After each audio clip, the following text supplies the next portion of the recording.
What? Hey, what is going down, everybody? Welcome back to another brand new Am I Still on the Air? That's right, it is a spoiler review. It is that time once again. So we have assembled the League of Heroes to come back and talk a little Black Adam. Teth Adam, Black Adam, whatever his name may be, the man in black. We are here to talk about Black Adam and all of its spoiler-filled glory. And as always, I'm joined by, as you can see right here, over here, I got Frigginz. What's up? Yo, yo, yo. I'm so excited to talk about this one. There we go. And right below me, we got the Peeps. What's up, Peeps? Yo, yo, yo. Also excited to talk about this one. I love that we don't talk too much about this stuff ahead of time, so that when this comes, this Am I Still on the Air happens, I really don't know what to expect from you guys. Friggin seems a little too excited for what I'm expecting he's going to say, and so yeah, we'll see where this goes. But as always, my man, thank you for having me. Yes, of course. You know what we got to do. We last were here in July for Thor: Love and Thunder. So it's been a hot minute since we've come back together. But we've been waiting for the right film, and we are back now because we have the right film, and that is Black Adam. And you know we love to do it with the comic book films. This is the latest entry in the DCEU, a franchise that is definitely had its ups and its downs, its struggles, its a lot of things going on in the DCU at all times, so it's definitely always keeping us on our toes. But this is a project here that has been a long time coming. The Rock, I think, officially was announced by DC to be Black Adam in like 2015. Yeah. And so long ago. it was a long time when he came out on, I think, Comic-Con or some, con, and was like, I'm gonna be Black Adam. And yeah, and then nothing happened for many, many, many years. And it's funny because I actually saw an interview with Dwayne "The Rock" Johnson back in, I believe, like 2002. He was doing press for Southland Tales. This is a little movie he did way back in the day that like nobody saw. Yeah, it's rough. And, it's rough. I don't know. It's rough, but it has its moments. It has. I disagree. Come on. It has its moments at times. It's definitely ahead of its time. But during the press, I saw a clip somebody had put up from the press junket for that movie, and it comes up like, hey, like, weren't you talking about doing like a Shazam movie? And he's like, I actually really want to do Black Adam. He's like, that's my guy. I want to do that movie. We're working on it. We're in the process of trying to make it happen. It was like 2000s.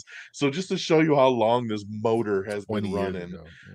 It's nuts, dude. But then, yeah, and then of course officially cast many, many years ago.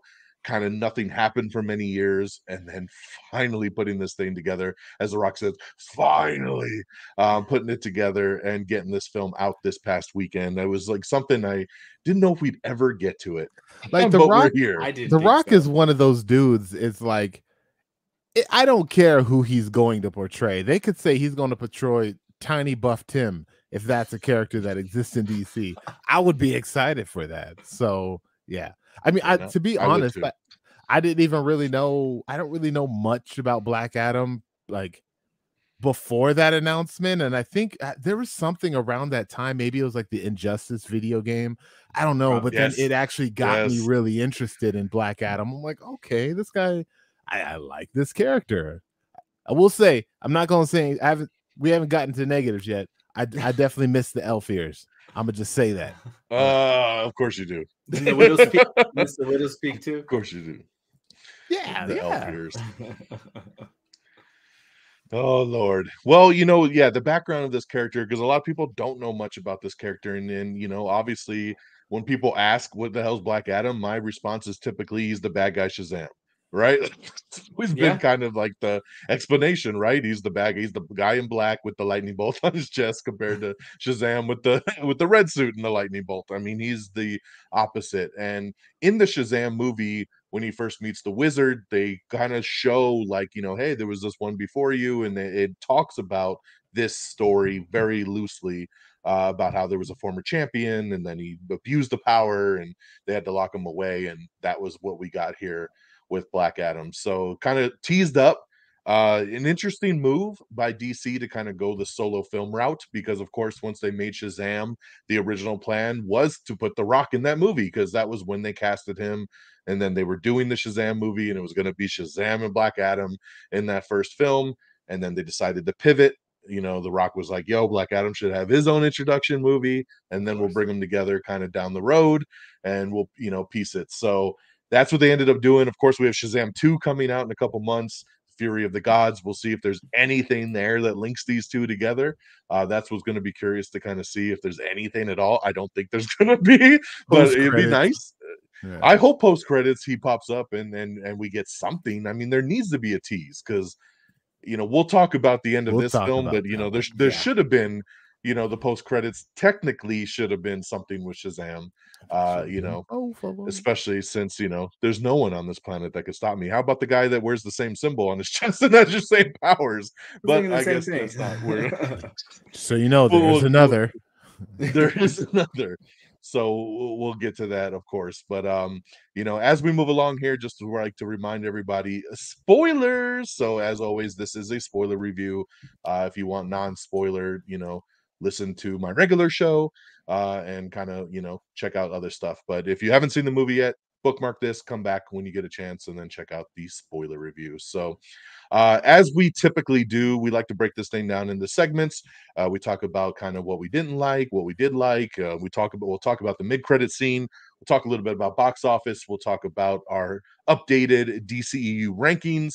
And of course, I want to talk a little bit about the future of the DCEU and kind of gauge your guys' you know, thoughts on the next couple years here. So as always, we'll start with overall thoughts. So before we get into spoilers, as we like to do, this is kind of going back to opening night. We all saw it on that Thursday preview night, and you know, going in, where was the expectation? Coming out, where was it at? And kind of what was our overall thoughts leaving the theater. So Frigginz, take it away, man. What you got? All right. Well, you know, Black Adam has not been a character that I've particularly cared for a long period of time. Like, he is more within the last 20 years is really where I started gaining any kind of interest. There was a really cool animated DC film that came out.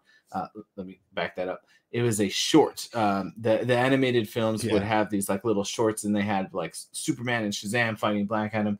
And I thought, oh man, that dude looks powerful. And then after that, I kind of dug into the comics a little bit, but not too much. He's not been one of my favorites. So as far as the comic book like interest, that was not very high on my radar. When they announced that it was going to be The Rock playing Black Adam, I did, however, say that kind of makes sense. He does seem to have that kind of vibe.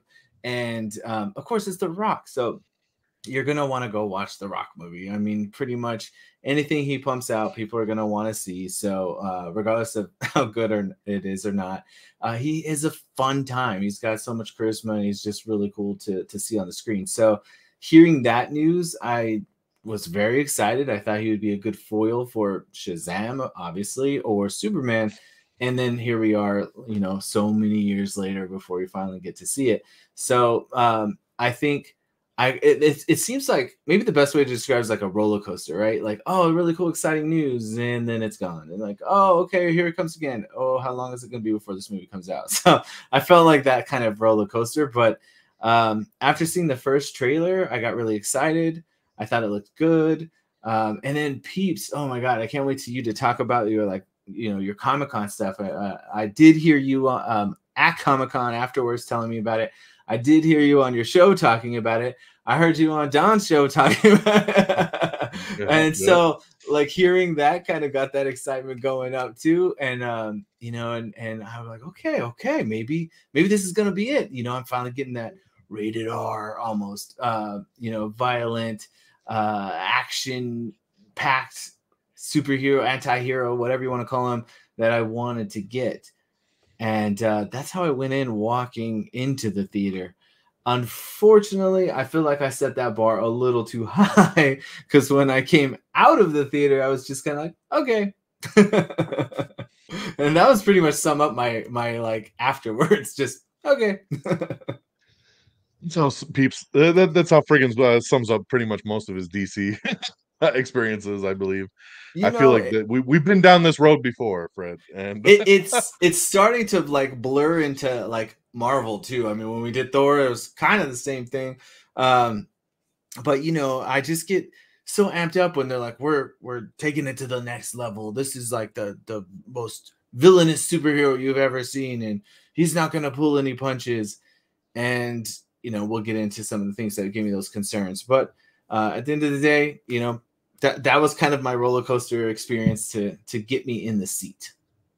All right, Peeps, what you got? It's interesting, Frigginz, and like you said, we'll get into it, but he is the most villainous superhero that we've ever seen, and there's a lot of bang that they give us. So I don't know. I'm curious to hear you once we dive more into it, but I do understand what Frigginz is saying. My Comic-Con experience, when I first heard of Black Adam, obviously The Rock is going to be in something superhero related. Let's do it. Black Adam, have no idea who this guy is, but The Rock's going to, you know, he's going to turn it out and make it amazing. And then as the years have gone on, Frigginz mentioned the cartoon, the animated the video Short game. Film. Oh, Injustice. Yeah. Like the different area media. Even Black Adam had his own little. They had this. I can't remember this little DC series of villains here and there, and then like Black Adam had his own little piece in there. So yeah, like okay, I got kind of excited for it, and as time went on, and Marvel kept kicking out awesome movie after awesome movie, and DC started whipping out like not really stinker, but just like okay. Wonder Woman, okay, the Batman, you know, so, and I honestly lost faith in the like the production of it. But my Comic-Con experience, as those of you that have listened to me at all in this past year, completely changed my mind. I was super stoked and super excited for everything that this movie had to offer. And listening to, as they called him at Comic-Con, DJ, listening to DJ talk up there. I was like, who's DJ? He was he sounded so excited about this, and I had to think, like, is this like those things, you know, passion project, you know, I've always wanted to play this.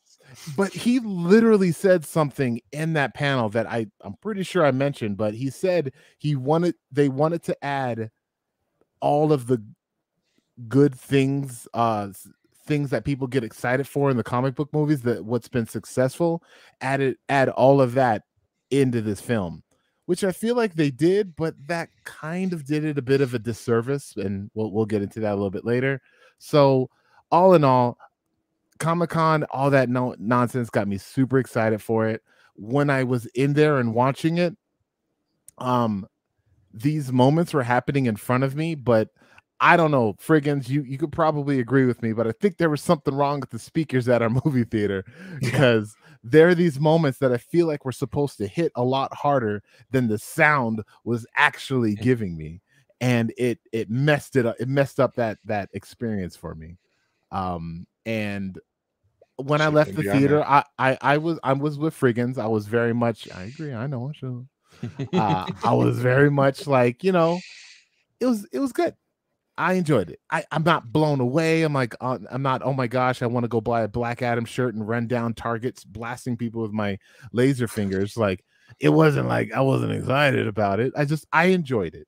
And I think the more I kind of sat and just been, you know, we'll get into the later feelings of Peeps in a bit. But when I left the theater, I was like, all right, that was a good movie. It's a good movie. So I was angry about the trailer. Trailer spoiled the movie for me, as they always do. So you gotta go my route. DC movies do. Don't watch trailers, guys. Don't watch trailers. I'm telling you right now. Disagree. Ant-Man trailer dropped today, and I was like, nope, not gonna do it. Ant-Man trailer don't show shit. Oh, you haven't watched it, Frigginz? Negative. No, I guess you're not going to be listening. Man. You're not going to be listening to the People's Forum then, I guess. I'm probably still listening. I disagree with you. I don't think the trailer spoiled it. In fact, I think the trailer kind of took things down a totally different direction. They definitely swindled kind of what the story was. So I like that they kind of shifted it on everybody to kind of switch it up with what the actual story was. So you can talk about what you think it spoiled, but I don't think it spoiled shit. So, all right. So overall thoughts. You know, this was a movie, like we talked about, been a long time in the running. What I was really stoked about this movie, and Peeps kind of touched on it, is the passion project aspect, right? Like, this is a character that it's not just The Rock being like, you know, hey, they asked me to be this character and I signed on. You know, like, this is a character he went to Warner Brothers and said, I want to do this. Like, I want to do this. I want to be involved in this. He's a producer on Shazam. You know, his company is behind Shazam, and he got that all going, you know. So it's interesting that he finds, you know, that's something he wants to be, because this is a guy that can sign on to probably any superhero character he wants to be. And he chose to be like Black Adam, right? Growing up, he was a fan. This was a guy he really enjoyed. For him, it was personal. It was a brown superhero that really connected with him, that he didn't see on screen with anybody else. There was a deeper connection there for it, and he liked how powerful he was, because growing up, Superman was his favorite character, and he was like, I wanted somebody that was that powerful, but that I could relate with, and it was Black Adam, right? And especially the anti-hero kind of vibe of it. So, and that, of course, is where the movie leans into, right? Like, I'm not a hero, I kill people, but I still try to do the right thing, you know, kind of. So it's a good balance, and I like that. So I was super excited, obviously. And I'm a fan of DC. I'm a fan of DC as a whole. I've enjoyed the whole DCEU, regardless of how everything has gone over the years. Are you a fan of The Rock? I was waiting. You know that. Yeah. Well, I was gonna get there, but yeah, you know, always been a fan of my good old buddy DJ, who grew up watching, you know, like, obviously I'm a big wrestling fan. You know, been with The Rock since the mid-90s when he debuted as Rocky Maivia in the WWE.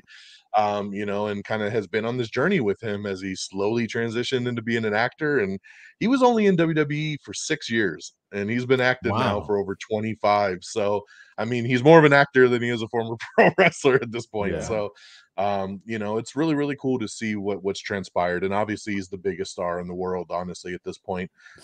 Television shows, you know, movies, you know, the guy does everything. He's got tequila, he's got energy drinks. Like, this guy does not sleep, he just churns money. And it's crazy, like, somebody like that on that level, you think would just be like this total prima donna, but he just seems like that really cool dude that you could just talk to, and he's just like, yeah, man. And you know, he's busy, he's got someplace to go, but he'll give you like a minute, you know, to kind of humor you. And I love his work ethic, where he's like, I'm gonna put in to make this work, like, and you better put in to make it work too. Like, he expects what he, you know, that level that he's pumping out there, and you gotta respect that so much. Oh, totally. I mean, you've never heard anybody in Hollywood say a bad thing about the guy. I mean, everybody, like, he's a true guy. What, you? No. I was thinking more Vin Diesel. Oh, you're Vin Diesel. Get the fuck out of here. And that's The Rock calling him out on his work ethic. Yeah, that was like you said, he wants everybody to match him. Yeah. So, you know, Vin Diesel being the jabroni, not The Rock. So, can you define jabroni? Sorry, never mind. Jabroni, loser. Okay, fair enough. Yeah. So yeah, I mean, the dude is like, I mean, he's just the nicest guy in Hollywood. He makes time for everybody that he can. And it just, that's why he is like the most beloved star in the world, like right now. And people gravitate to him because of his charisma and what he brings to the screen, right? So yeah, so super high expectations. Love the trailer. Movie was supposed to come out back in July, and then they shifted everything again on us, which then pushed it back to October. Because October was actually when The Flash was supposed to come out, and then they bumped that to next year, and everything kind of shifted. So they moved Black Adam to October. And again, we were like, man, we ever going to get this damn movie? Yeah. But we did finally get it. And so, yeah, so going in very excited, had the preview night, went in IMAX, loved it. Just, really kind of gave me what I wanted, right? Like I wanted to see The Rock kick ass. I wanted to see heavy action. And really that's that's the main thing. And that's what I got out of it. So walking out, we were really excited about it. Geeky Pat went with me. We were all just clapping and hollering at the end, especially with different things happen. And just the crowd was really hot and really good for it. And we just had a good buzz after leaving and just talking about all the really cool shit that had just gone down. So overall thoughts, just really excited, really happy. Couldn't wait to go see it again. I did go see it again a second time over the weekend with the fam. And it was a really good second viewing too. I wish I would have saw it in IMAX or Prime the second time, because to me it's just so downgraded when you watch on a regular screen. I'm just like, it's always darker and just like, I'm like, man, I miss that big vibrant screen. But the nice thing about it was my daughter was very lukewarm on going to see it. She wasn't big on the trailer. She felt like, it doesn't, I don't know how I feel about this one. Again, a character she knows nothing about, but was like, hey, let's go. And then afterwards, her being like, that was a lot better than I thought it was going to be. And she was super stoked cool. and really ended up liking it. So, yeah. So and she's going to be Black Adam for Halloween. Maybe next year. Okay. So we'll see. So, but yeah, real great overall thoughts. So, yeah. All right. So getting out of that and then moving into, as we like to do, we like to get the negative out the way. And so we always start with what didn't we like? And I will actually kick this one off just because I have very little to say, and I feel like the rest of you will go off on stuff. So I'm gonna get mine out the way. Especially Peeps, nitpicky. Said he's been marinating on it for a couple days, which just makes it even worse. So I feel like I need to record these like right after the theater when he's in a better mood and has time to think about it, because he overthinks all the movies, and then 2 days later we go from liking it to like me. So what didn't we like? Now, and this one was hard because I was thinking about this over the weekend, and there's little nitpicks, right? Like we talked about, like why no Shazam, why no mention of Shazam, right? Like, I'm the most powerful being in the world, but we don't contact Shazam. But no one even knows about him, right? So we don't even mention that. The JSA, love the JSA in this, and this will be a part of my positives. But the negative aspect of it is where the fuck is the JSA been, right? Like, I mean, like we're trying to set up that they've been these like world protectors for all these years. Well, in Justice League, wasn't Batman struggling to even find other metahumans to be a part of the team? While Hawkman has been around and Dr. Fate's been around, and and Amanda Waller has known about them. And it's just kind of like, that's the problem sometimes with obviously movies down the road after other things have come out, is we find the connections that we're like, well, if that happened, then what about that? And so that kind of was a piece of it that was kind of a head scratcher to me, was kind of just, where has the JSA been? And why didn't we not at least even mention that there was this other team, right? I like the idea that the JSA is kind of international, right? Like they handle the international stuff. That's why they went to conduct, right? And the Justice League is America. So you have kind of like your home base team, even though it's the Justice Society of America, but they never said America, so it's just Society. Sure. And the way that they explained in the movie was that they handle the international, safety of everybody kind of thing. So little nitpick there. My biggest gripe with this film was probably the little kid, the little boy. He drove me nuts, especially because I just wanted him to get off the fucking skateboard. It was driving me so crazy that everything he did in this movie, he was on the goddamn skateboard. And I was just like, stop it, dude. Like, even like when he was trying to escape the building, he's like scooting down the on the skateboard. Yes. And then like Fred said the same thing. Dude, I was like, get off the fucking skateboard. Like, maybe if he did some cool thing down the stairs, I would understand. But I'm with the only you. cool thing he did was put it on the line and then kind of zip line down it. But like that was the only thing. But it was just constant. It was just always like, I'm back on my skateboard and I'm on my skateboard. And then even at the end, right, he rallies the whole troops up. Come on, conduct. Like, we need you to rise up. And then like everybody's fighting the little demon skeleton guys. And then he's like, come. And then he just comes skateboarding out, right? And then everybody's like out behind him, and it was just the slow-mo shot of him on his little skateboard, his little fake cape, you know, just kind of cruising in slow motion. And it was annoying. Like at first I didn't mind the kid. I felt like he was a super cheap parody of Freddy from Shazam, right? Because he was that little kid. Basically, he had the room, he was the big comic book fan, he had the bedroom with all the comic book stuff.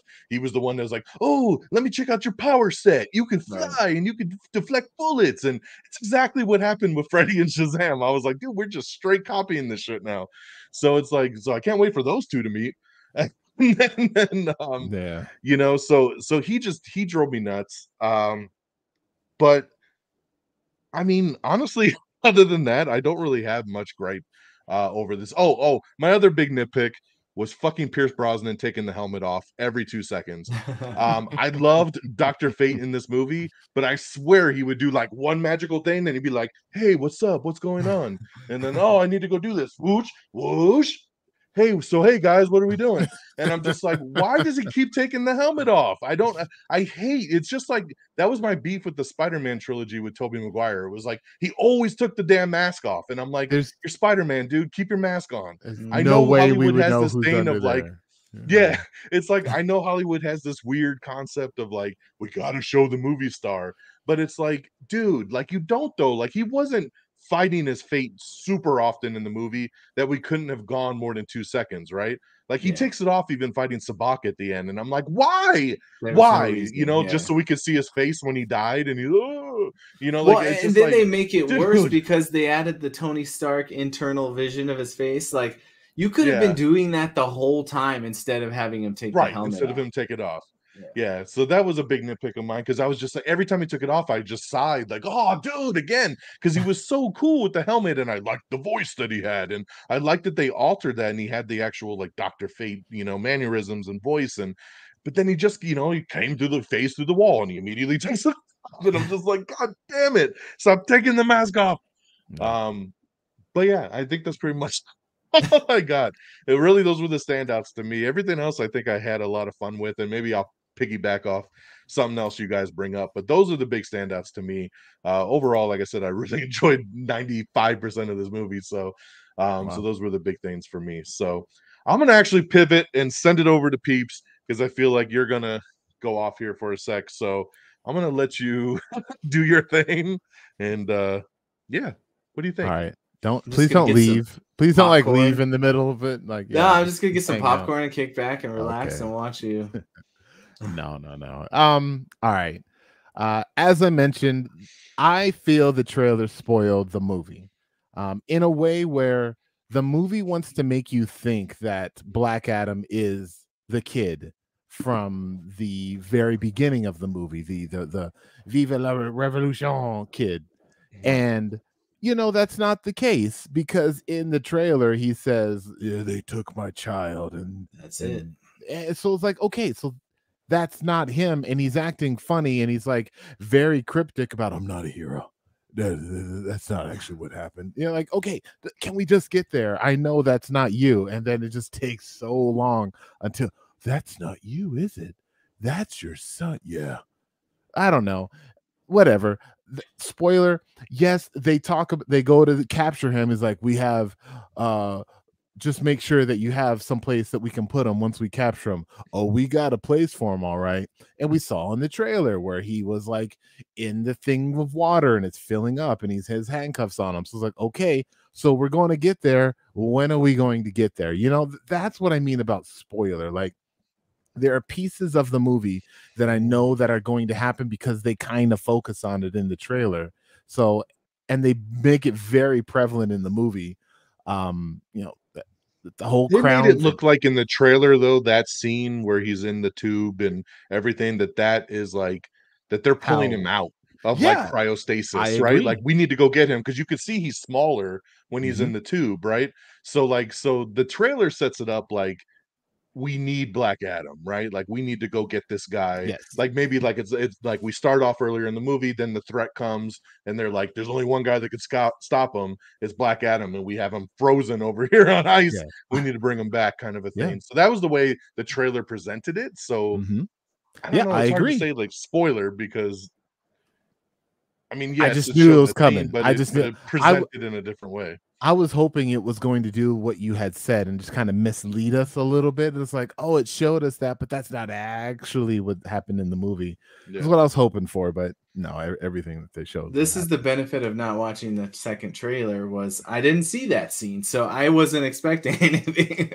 Yeah, and even the whole thing with the drone talking to Black Adam, saying like, "Yeah, we got our eye on you," and it's like, okay, that hasn't happened yet. That must be, it's credits now. That hasn't happened. That must be what's going to happen at the end of the movie. So I don't. That's what I mean for spoilers. So all right, done with that. I always like a good villain in my movies, and this is a difficult one, right? Because our villain is also our hero. Is that what we're doing? No, not really. There is an actual villain in this movie, somebody that we all needed.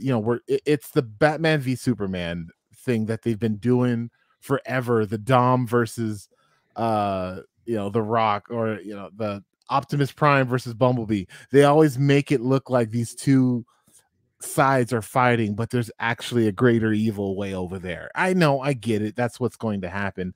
I just would have liked the villain to be a little, I don't know, maybe intimidating, maybe I more personality. I don't know. Like, I like the way he looks. His design was great. And even though he was just a CGI monster, they did pretty well with him. He definitely seemed very intimidating. Straight out the comic.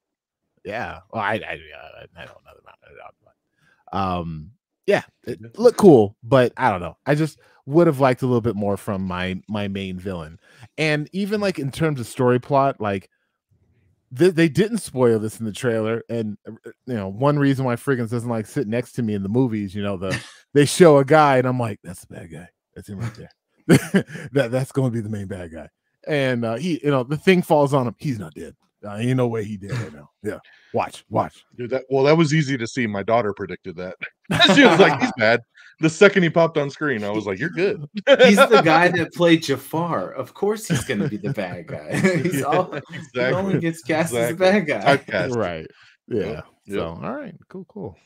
So yeah, I don't know. I just would have liked a better villain overall. This movie. Something how do I explain this? Each Guardians of the Galaxy, it has a theme, a feel. Whenever we go into a Guardians of the Galaxy movie, we get that same kind of feeling. When we go like Black Panther, freaking Wonder Woman, like the movie, they has its own feel to the movie that makes it feel unique than Aquaman or any other movie. It's kind of its own theme, whatever.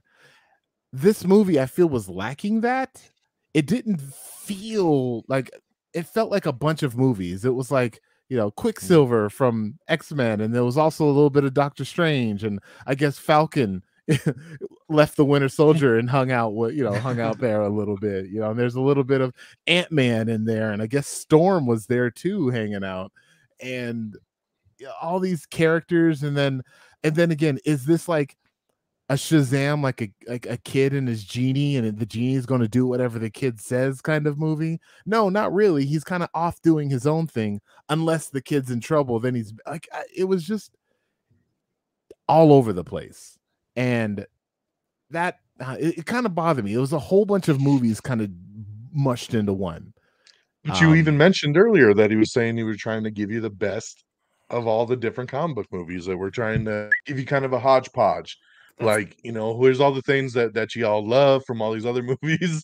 So we're going to kind of give you a little bit of this, a little bit of that. Yeah. But like, what about something, something old, something borrowed, and something new? Like, give me something new. I don't know.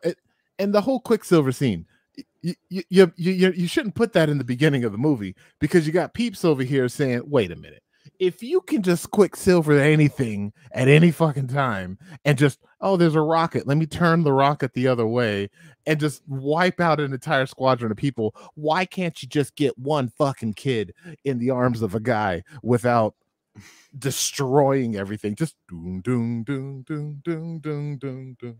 and then just still get the kid and move him to the side and have the guy go like he's going to punch himself or something and pull another guy's pants down. Do that whole thing instead of just, I don't know. Anyways, that was weird. So, okay. Scene was awesome. It was cool. There were moments in the movie that I was confused about, and I questioned, and then they would answer it afterwards. And I feel like it was a little backwards. I'm like, this whole Justice Society is there, and I'm sitting here. I didn't yell at Fred, but I'm like yelling at myself, like, why are you there? Like, what kind of jurisdiction do you have? Like, you're not even supposed to be there. They have their own problems, and now you're trying to stop the problems that he's lying. He thing did that's say helping that them. to me. I didn't say it to you. I was talking to myself. Don't listen to me when I'm talking to myself. But yeah, but then they answer it later on. I'm like, why didn't they just answer that to begin with? Like, hey, he killed a lot of people at one time. It's like, okay, he killed a lot of people that were enslaving. I mean, that's just like saying a superhero popped up and killed all the Nazis. Are we going to be afraid of that guy when he arrives? No, we're probably going to give him a high five. Like, you stopped a lot of evil people, and that's all he did back then. But the Justice Society needs to stop him. Like, we gotta get him behind bars.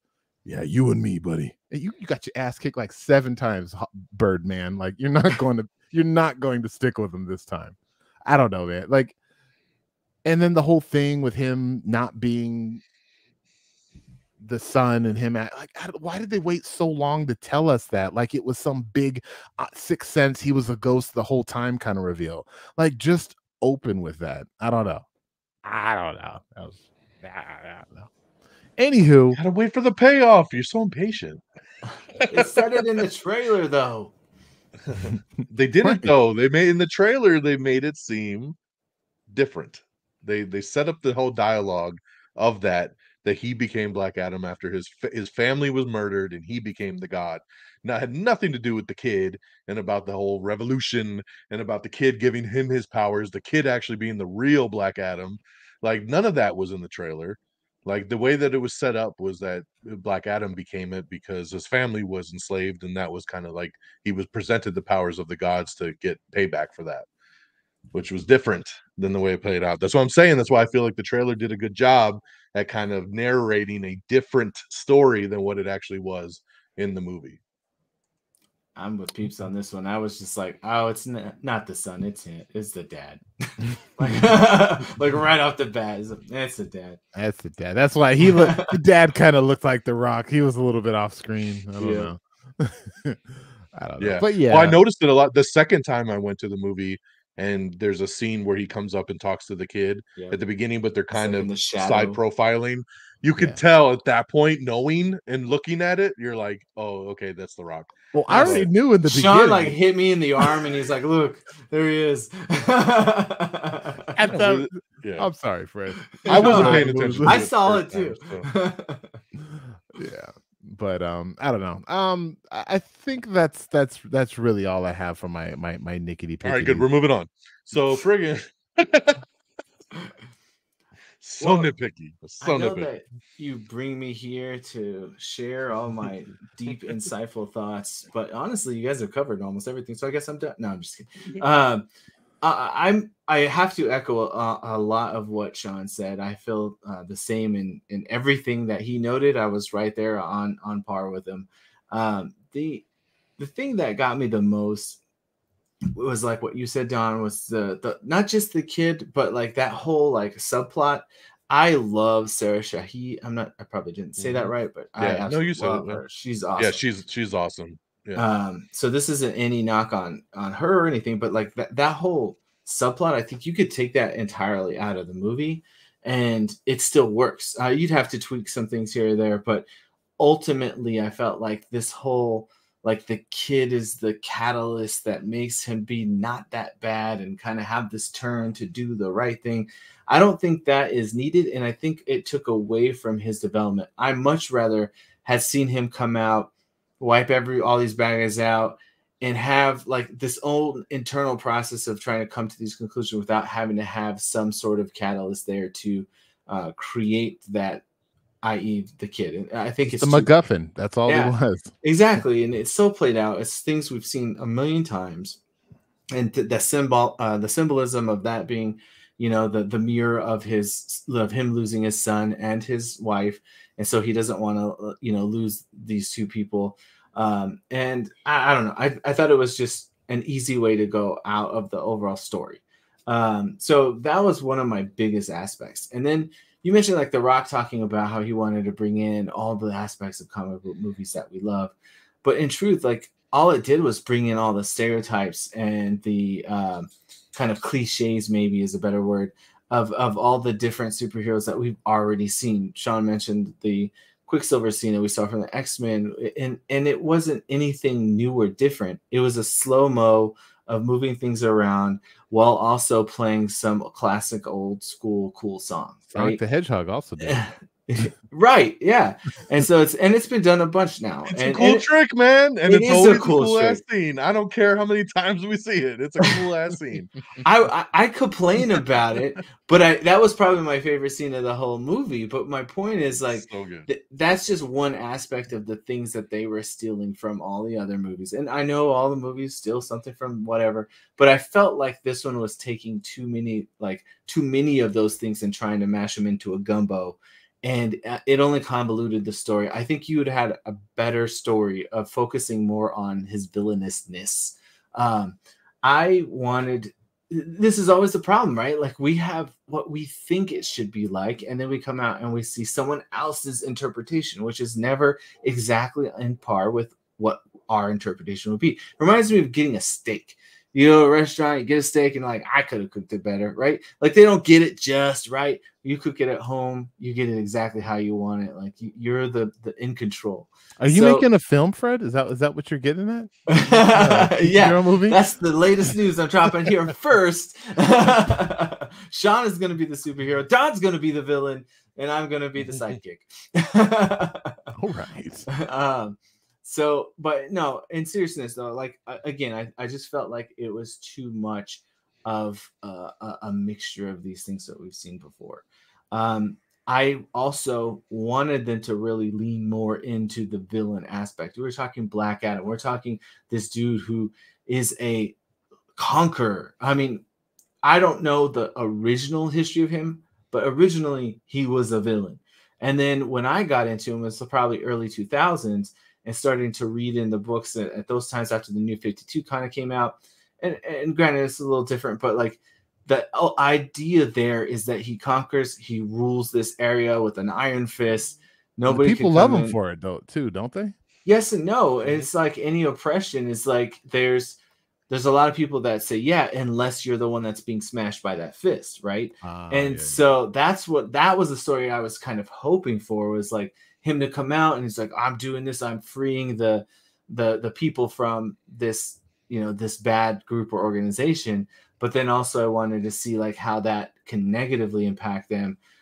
So I do like that moment that when he sat on the throne. It's like they almost were going to go that route. Right. And then I do like that they kind of touched on that a little bit. But see, this is what it's like. They're leaning too far onto that connection with, I think her name was Isis, according to IMDb, with Sarah Shahi, and the son, because if they lean into that, then what does that mean? How is he going to be a villain? They're going to die, right? So if it mimics the same loss that he had, then that's where he comes in and be the true, or it becomes the true villain. That's I feel like it's too easy. It's low hanging fruit. Like, be more complicated. Like, give him some depth. Make him make these choices on his own. And I think that would bring it in and make it even more impactful. But nonetheless, it is what it is. They gave him a kryptonite. That kind of bothered me too. I didn't mention that. I feel like you have to have a kryptonite. Like, if you don't have a weakness, then you are just unstoppable. And you know, and I don't like, obviously, the CGI villain at the end was. I was kind of wondering where they were gonna go. Like, who's gonna become the villain? I honestly, I wish it would have just been him. Like, I feel like he could have took out the league or whatever. But But I don't know. I don't know what I would have done totally differently, you know, with that. But there's just some of those aspects of the story. And that was really my biggest beef. I guess I'll add one more little component because I don't want to be talking about negatives all day long. But like the other thing, I wanted it more violent. Like they came in here saying that we were going to push the envelope, just like Moon Knight. And he had the classic, I'm going to throw the guy far until he dies, which one is super effective. So I get it. And two, it was funny. Sorry, it wasn't more gruesome. But yeah, I mean, like, dude could like just like, he killed motherfuckers. I don't know how much more he wanted. I waited for you to get up there, didn't I? There was a glimpse of a you know, making up for it at the end when he tears the dude in half, and I was like, okay, that's what I was. So you wanted some rated R because, like DX said, he killed a lot of dudes in that movie. Exactly. It was violent. Rated it R was violent. I always want a rated R movie. I want Star Wars to be rated R. I want Toy Story to be rated R. I don't know. But anyway, yeah, I'll stop there so we can move on to some good stuff. Mm-hmm. What I want to touch on real fast about the villain, right? Because I know that is a subject I see a lot of people bringing up, and I totally agree, right? It's a throwaway shit villain, right? Basically trying to be like, it's the evil Shazam, right? Say our name, right? It's the demon. Instead of wizards, it's the demon. Say our name, Sabak, right? Now I'm like Shazam, but I can do fire instead of electricity. So I get it. But I also get why they did it, right? Like, it's the first movie, it's an origin story. They just needed a throwaway villain for the end of this movie to have the final fight, right? You had the big fight in the middle with Black Adam and the JSA. So they already fought. So having them just fight again at the end of the movie, even if Black Adam went fully bad, it would have just been pretty much the same thing we already saw earlier in the movie. Having that moment at the end with Sabak coming and then kind of forcing, you know, Dr. Fate to go get him out the jail and be like, we need you, right? And then having him come with the fight because they were all going to get murdered without him there. And then just having somebody that he can come in, team up with them for a minute and whoop that dude's ass, rip him in half, and now we've saved the day, right? So it doesn't bother me because, yes, it is a shitty throwaway villain, but it didn't bother me at all because it just fit the narrative of this film to just have something like that, just to kind of have that third act and kind of have that team up, right? Because I wanted to see him fight with the JSA after we've already seen him fight against them earlier in the movie. So I don't think The Rock in this character is going to stay this kind of anti-hero. I think this is a setup. It's the first movie. Most of the general public doesn't know who this guy is. So you can't come out the gate with him being a full-blown bad guy, just killing everybody, because then what is there to really like, right? Like, we might think it's cool, but for the general audience, they're like, what the fuck? I went to go watch this new Rock movie and he just killed everybody, and it was that, and it was over. Like, so you set it up, you set up who he is, you show how powerful he is, and then you set up the tone that we get at the end in the post-credits, right? When we won't touch like just more of the Amanda Waller part, right? Like, okay, cool, you escaped my prison, so now conduct's your prison, you know, and if you step out of line there, we're gonna have a problem. And then, of course, he's going to be like, well, fuck you. No one's going to tell me where to stay. And that just increases where they can kind of go from there. And then you can set up, you know, Shazam, Superman, Justice League, everybody going against Black Adam as your big bad in a future movie, right? Like, you could have a Justice League movie where they're fighting Black Adam. So, he's the Thanos. I mean, it could be, yeah. I mean, I think this was just, you know, The Rock's been tweeting for years, the hierarchy of power is about to change, right? Like, all this stuff. This was an introduction. And I don't think you could have gone full-blown bad guy with him in this movie. Like, you had to set it up this way, get audiences know who he is, and then you pivot kind of going forward. So, well, yeah, because that's why I didn't mind he does go villain, I'm pretty sure it's going to be something tragic that happens, and you're going to feel for him, and you're going to hopefully, like, though, you're kind of extreme. I kind of get it. Like, after what you've been through, I get why you are now snapping necks left and right. I'm telling you right now, it's gonna be that because he's all rage fueled, right? Exactly. She's gonna end up his queen, and then, you know, and then she's gonna end up getting killed on accident in a battle. Skateboard's gonna be on fire, just rolling. Skateboard's just gonna go rolling down the street, and You know, I know like I said, and then we're off to the races. I know I said I was done, but I'm just gonna throw this out. We don't even have to talk about it, but I hated the escape scene. I thought that was the dumbest thing. I was like, oh, but anyway. Okay. Oh, the Rock escaping? Yeah, because the Rock is always Task like Force X site. Yeah. He's always unstoppable. He's always this tough dude. He can always get out of anything. And it was nice to have a film where it made sense why he could do that because he was this powerful being. But then when he was the normal guy, he was just back to being the Rock again. Oh, he was still just Rock.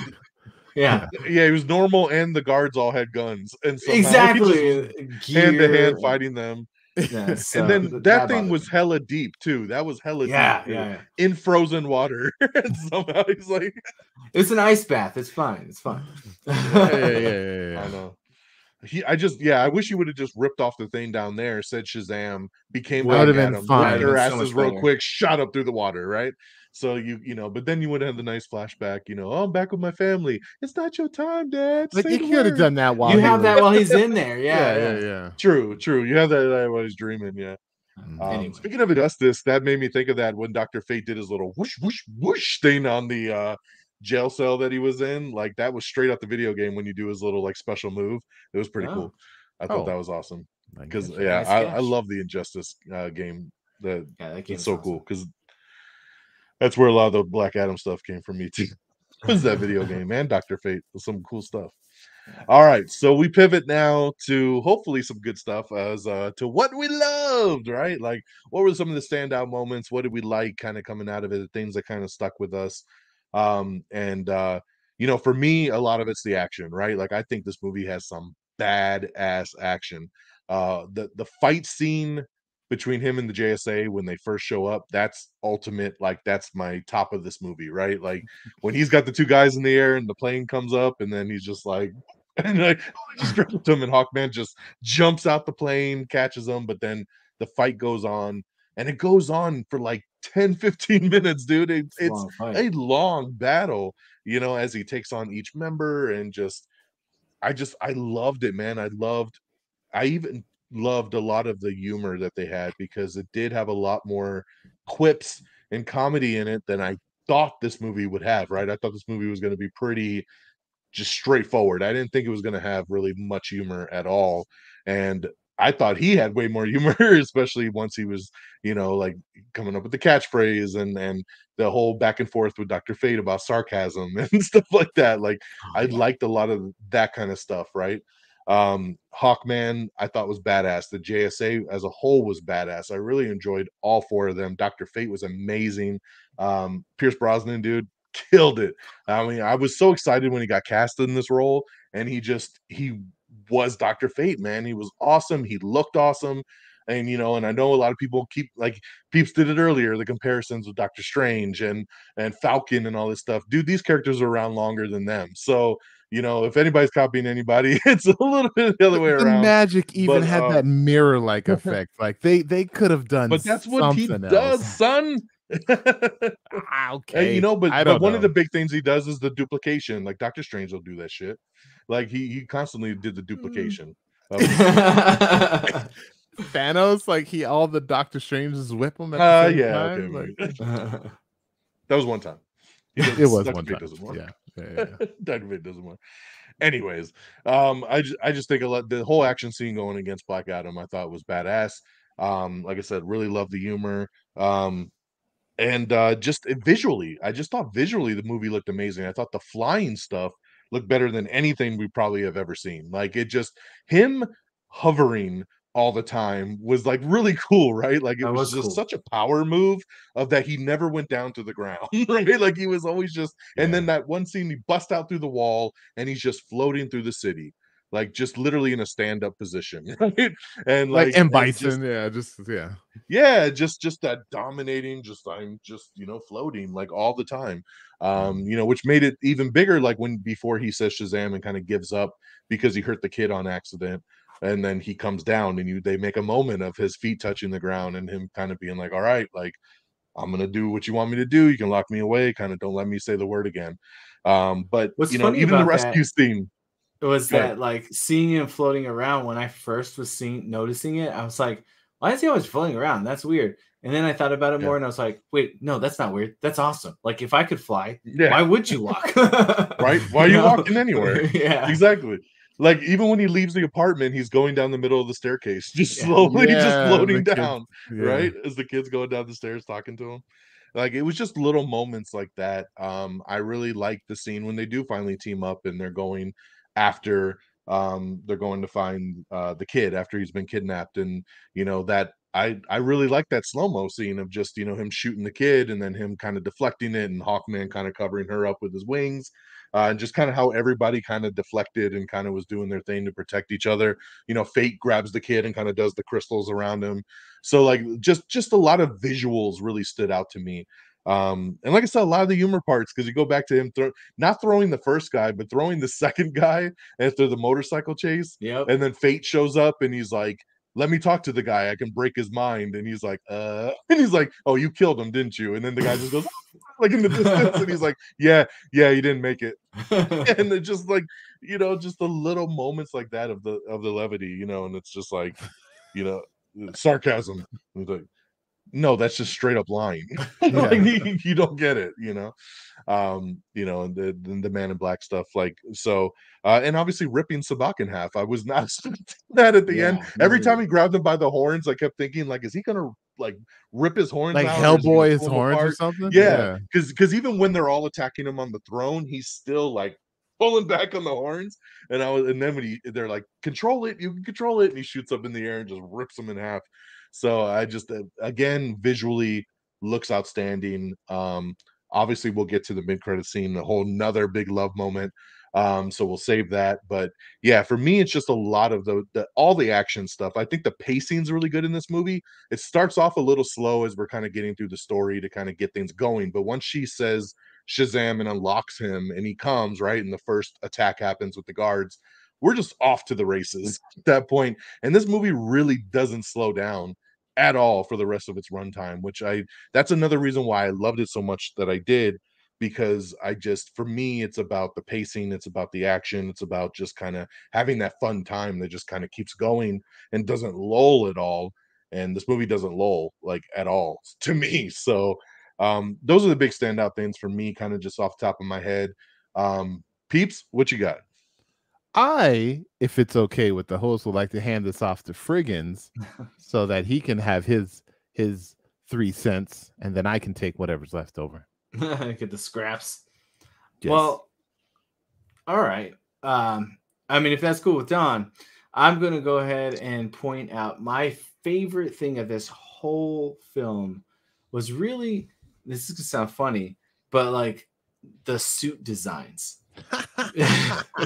No, I mean, I know that might be a little weird to say, but like, that's you, like, it is. Yeah, if you listen to anything that I've been on, but in all seriousness, like, since they started making superhero movies, my biggest thing is I want to see the heroes in their costumes. And like X-Men, it was cool to see them in the black leather and at first, but then I was like, nah, that was all right for the first one, but now I want some costumes.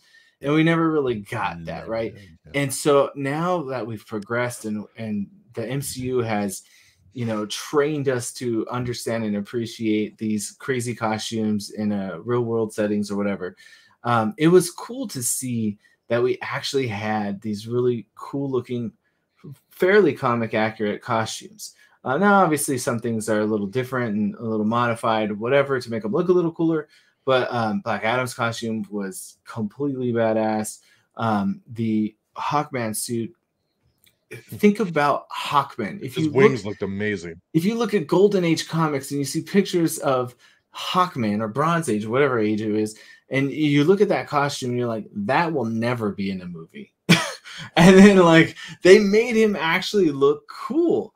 So thank you, Brogy, for agreeing with me that the suits look cool. Appreciate anybody coming in the chat, by the way, and chatting along with us here as we've talked.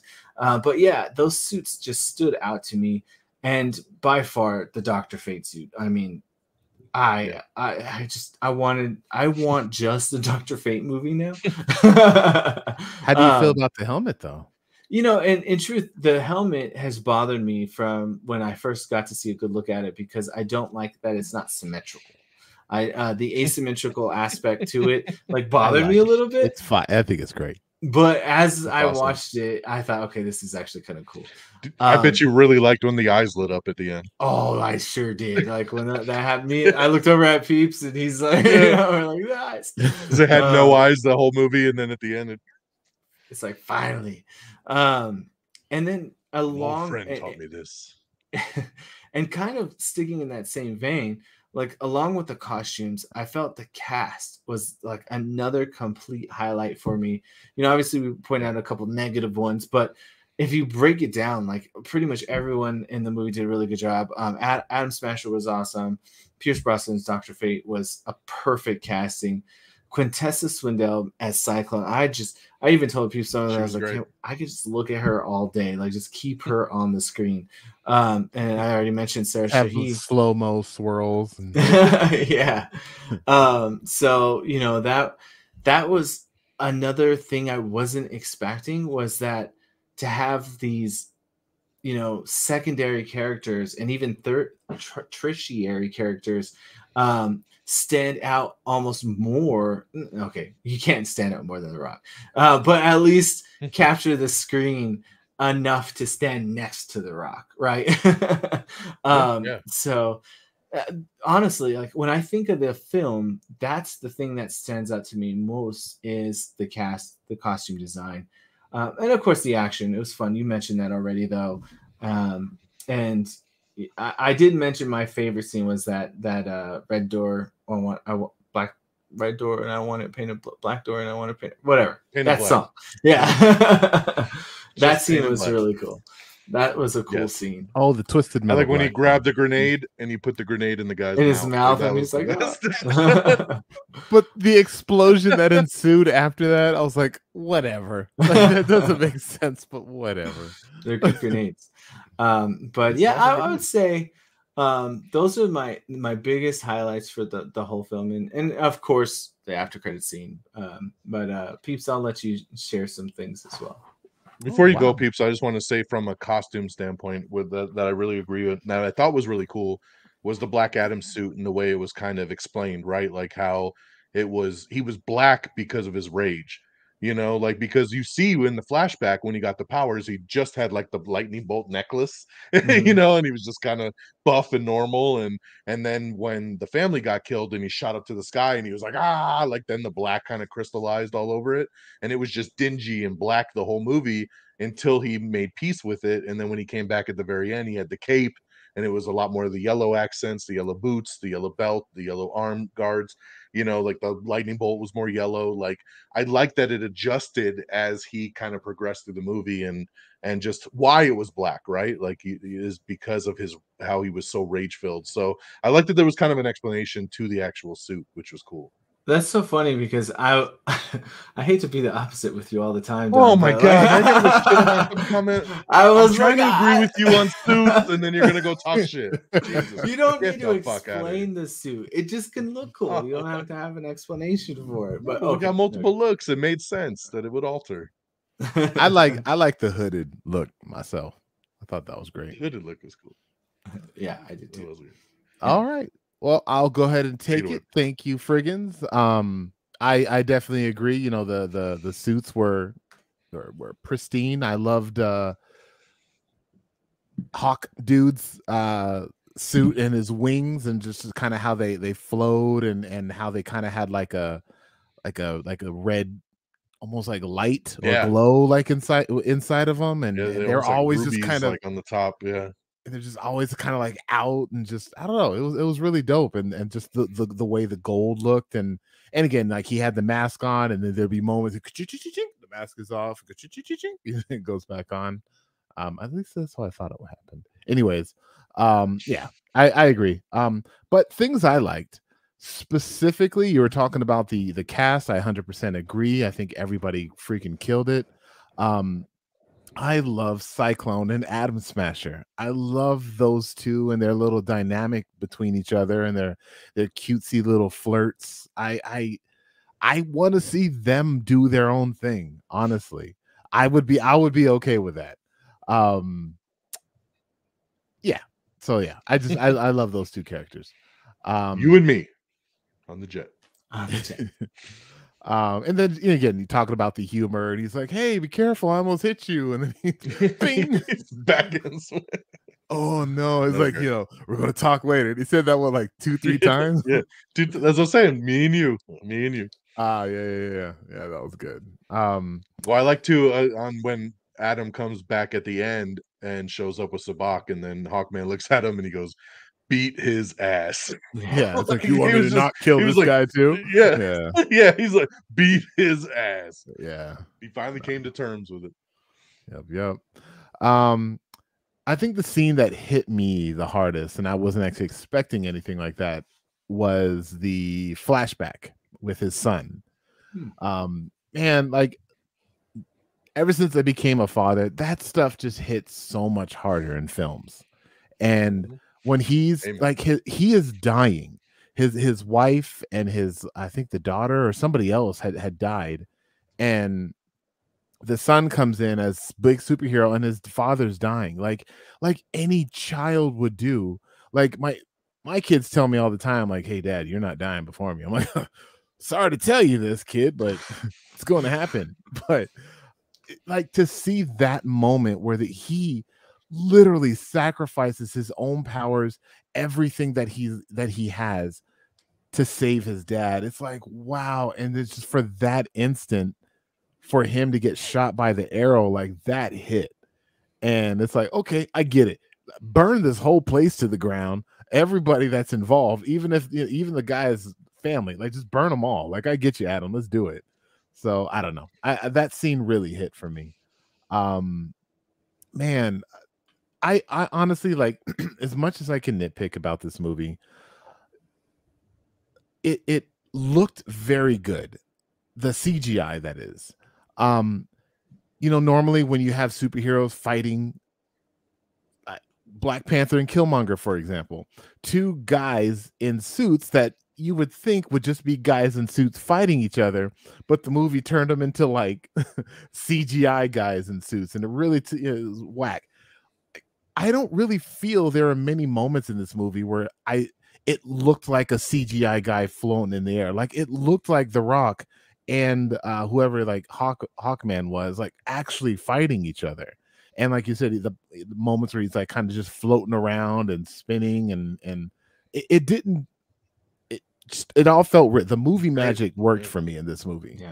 Like you were mentioning, the action, the explosions, even those demons at the end when they're beating them up, and I call them the putties. Like, they're just putties, they're just throwaway. Children can beat them up kind of villains. But those little skeleton things, they're hitting them in slow motion, and just, I don't know, it all looked very good. So yeah, kudos. And this movie, man, this was an expensive movie, and it kind of sucks that it just hasn't made all of that back. And I don't know, hopefully this movie gets like a second. None of these movies make their budget back in 1 week. So it takes some time. I gotcha. But it's only been 1 weekend. It's not doing too bad either. So yeah, they're very happy with the results so far. Yeah. So man, the cameo, I can't remember his name, James Gunn's wife in real life, her kind of reprising her role for Harcourt. 30 seconds. It was, I was like, I know her. Fred, is that? Yes, that's her. But is that? Yes, that's her. Shut up.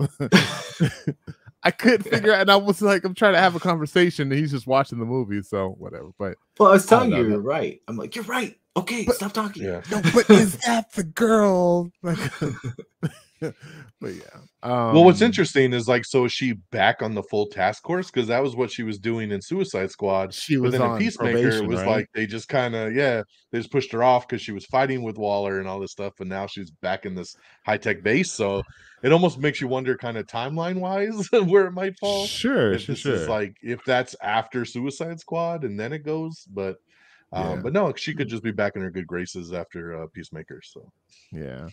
And thing that they always preach about this movie is, like, The Rock in a suit, like, he's not in a padded suit. Like, when you see those giant shoulders, like, almost eclipsing the back of his head, that's all The Rock. Like, there is no special effects there. That is all him. Padding.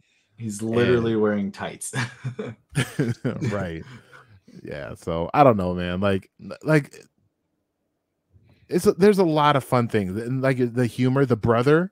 I thought I was gonna hate him, but he was I liked him a lot. Very like it's not electricity or what. Yeah. It's okay. I died from electricity. Yeah, and that too. Like in terms of like culture, you were mentioning Don, like a hero with brown skin. Like they have this country of Kondak, and those internet people that like to go out there and make a big deal out of things, like it's a made up country with a bunch of brown skinned individuals, and it's all even like they're like black skin, black folks in that world. So it's like it's not a real country. Shut up. Just let people have their thing. And I don't know. I thought, yeah, I would have liked though to hear them speak in whatever native tongue they have a little bit more. Like they're just speaking English the entire time, which I guess is okay for the audience. But I don't know. Maybe they could have had that moment where they're talking to each, like in the beginning of Prey, where they're talking to each other and then some language, and then it just converts to English. I don't know. Whatever. So a nice little nod about that is that so Black Adam, he only speaks English because it's his powers are interpreting it. And if you notice in the movie, when he says Shazam and goes back to his smaller self, he starts talking in their native language again. That's all subtitled after he takes his powers away. So, because that was something that came up, was that, like, okay, well, if he's back from that time, they didn't speak English, so how, when he becomes Black Adam, does he just know English all of a sudden? So like, it's because his powers can do that interpret him. But it's a small little thing, but when he says Shazam right before he surrenders to Hawkman, it's all subtitled and he's talking in their native language again. One of the acronyms, probably the Solomon part for wisdom or something, maybe gives it to him. Yeah, but that makes sense. That's kind of cool. Yeah. But yeah, man, I don't know. I feel like there are a lot of things that you can praise about for this movie. Honestly, like the cast was great. Villain was the only blah thing, and I guess all the little here. No, we're doing positives. Never mind. Okay, all right. Where'd that whole military thing come from? I don't know, but no. All right, we're good. Inner gang. Inner gang. They just I thought the kid was fine. Like, I know you guys got beef with him. I don't have beef with. I just want him to get off the fucking skateboard. I mean, I thought that was great. That was like a comic book thing. Like that's like his thing. Too much. Always on the skateboard. Way too much. Like you can just walk. Like you don't have to go every time you get to a. Exactly. He would walk 2 steps, throw it down, push 1 foot, on the skateboard, then pick it up and start walking again. It was just like, dude, just walk. There's too much. Plus, you should just stayed in the air conditioning vent instead of popping out like a dumb. You guys aren't boarders. You don't understand. Is that what they call it? Oh. For skaters? I don't know. Skater boy. I'll see you later, Skater boy. Yeah. All right. Well, let's pivot. So so that's what we didn't like, what we liked, kind of in between, and then of course we have one mid-credit scene that pops up kind of right after the main credits happen. And there was a lot of stuff rumored for many weeks, right? That hey, this might be something cool happening. Rock's been really working hard. Rock pretty much be spoiling that shit all over every social media post he was doing. He just wanted to watch him on theater. He did. I mean, I understand, like he was like, yo, people want this shit. And he kept talking about how, I love to listen to the fans. I want to give the fans, the people, give the people what they want. And so, I was trying to make sure we did something cool to end the movie with. And, so there's one thing left to do. Dun, dun. Nice. So it was a really cool moment. We basically go back. He's in the castle, and the little drone comes down. Amanda Waller on the screen again. She's like, hey, Black Adam, I guess you didn't like my prison. You didn't want to stay in my prison. That's cool, but now conduct's your prison. Step out of line, and we're gonna have a problem. And he's like, well, no one on this earth can stop me. And she's like, well, I could send people that aren't from this earth. And he's like, bring them all. And he blows up the drone. And through the smoke, we see someone come down and walk out. We hear that iconic voice. And Black Adam, making a lot of people nervous. We need to talk. And it's Henry Cavill, baby. back as Superman. So big post-credit scene here. This is something that The Rock has said he's been trying to make happen for years. And under the old leadership at Warner Brothers, they were like, no, like we want to do all this other stuff with Superman. We're going to go these different directions. We're going to do Val-Zod, and we're going to do all these different characters, and we're pivoting Superman, right? So we don't want you to do the Henry Cavill version. Which has been a problem, obviously, in the DCEU, right? Like we had the Peacemaker kind of cameo where the Justice League shows up and he's in the shadow, right? And then you had the cameo at the end of Shazam when he shows up for the lunch and you don't see no head, you know, and it's just like, come on, man. And even in Black Adam, when he wakes up in the kid's room and he shoots the wall, and then it's the Superman poster and he burns the face off, right? And it's just, and it's like, come on, man. So they've been trying to make this work. Luckily, Warner Brothers just got bought out last year by Discovery, and they have a whole new leadership team. The Rock went over the DC president's head and went straight to the new head of Warner Brothers, David Zaslav, and his team, and was like, this is what I want, and this is what we need to do. And they were like, yo, we love the idea, and we agree. He's an awesome Superman. Let's lean into it. And they literally filmed that cameo in September. So it's only, they only did it last month. Like, that's how late in the game this shit all came to be. I guess, like, The Rock had said they filmed the cameo with a body double the first time, where kind of like Shazam, where you don't see the face, you just see the body come out of the cloud. And they did that with the early test screening, and the test screening was like, oh, that's really cool, but, you know, we wish it was actually Henry Cavill. And that's where they kind of sent that to, and was like, yo, we need to do this. And then they finally agreed, and they got him in. They refilmed the scene and got him in there. For me, he did a really good job getting rid of the mustache on him. Getting rid of the, I know, you couldn't even tell it was there. It was awesome. I like how they had the silhouette. He had the nice curl going. Yeah. Oh, yeah. The silhouette before he came through, I was like, oh, they're not actually going to show him. It was like a nice little like trick. Yeah, they teased it. Yeah, exactly. Because you're thinking, nah, is it? Well, because too, by having someone fly down, like it could have been Shazam, right? Right. You could have had that whole thing, and then comes out and it's just, oh, it's Shazam. Like, hey, man, we need to talk. Like, Martian Man. But doing it, yeah. But doing it as, sorry, I was just gonna say, could you imagine Shazam showing down and he'd be like, "What's up, bro? How's it going?" Right. You know? I mean, I don't have any beef with you, but I just want to make sure we're cool. But you're making some people play worry. Fortnite or something. Yeah. I've seen all the Fast and the Furious movies. It's all about family. So yeah, so this scene, man, like, yeah, it's short, it's sweet, but it did such a punch, man, for the DCEU. I'm a massive Henry Cavill fan. I love this guy. He's my favorite Superman. Y'all know Man of Steel is one of my all-time favorite movies. Like, oh yeah, he is Superman to me. And I grew up with Christopher Reeve, and I love Christopher Reeve. But it's just this iteration, I love Henry Cavill. He is Superman. So I've been bummed these last several years where it's been all this like, I don't know what we're gonna do, and it's been kind of odd just because it's not like DC just said we're shutting down the whole Snyderverse thing, right? And we're completely relaunching. It's like you still got Gal Gadot as Wonder Woman, you still got Jason Momoa as Aquaman, you still got Ezra Miller as Flash. Everybody's still there. Even Ben Affleck's coming back, you know, in different things. He is for now.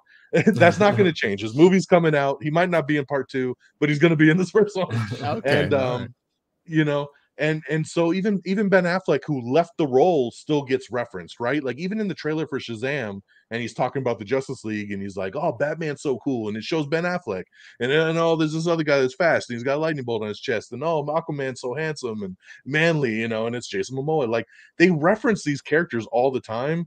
But then why are we so hesitant with Superman? It's been a weird dichotomy of like why we do this, but we don't do this.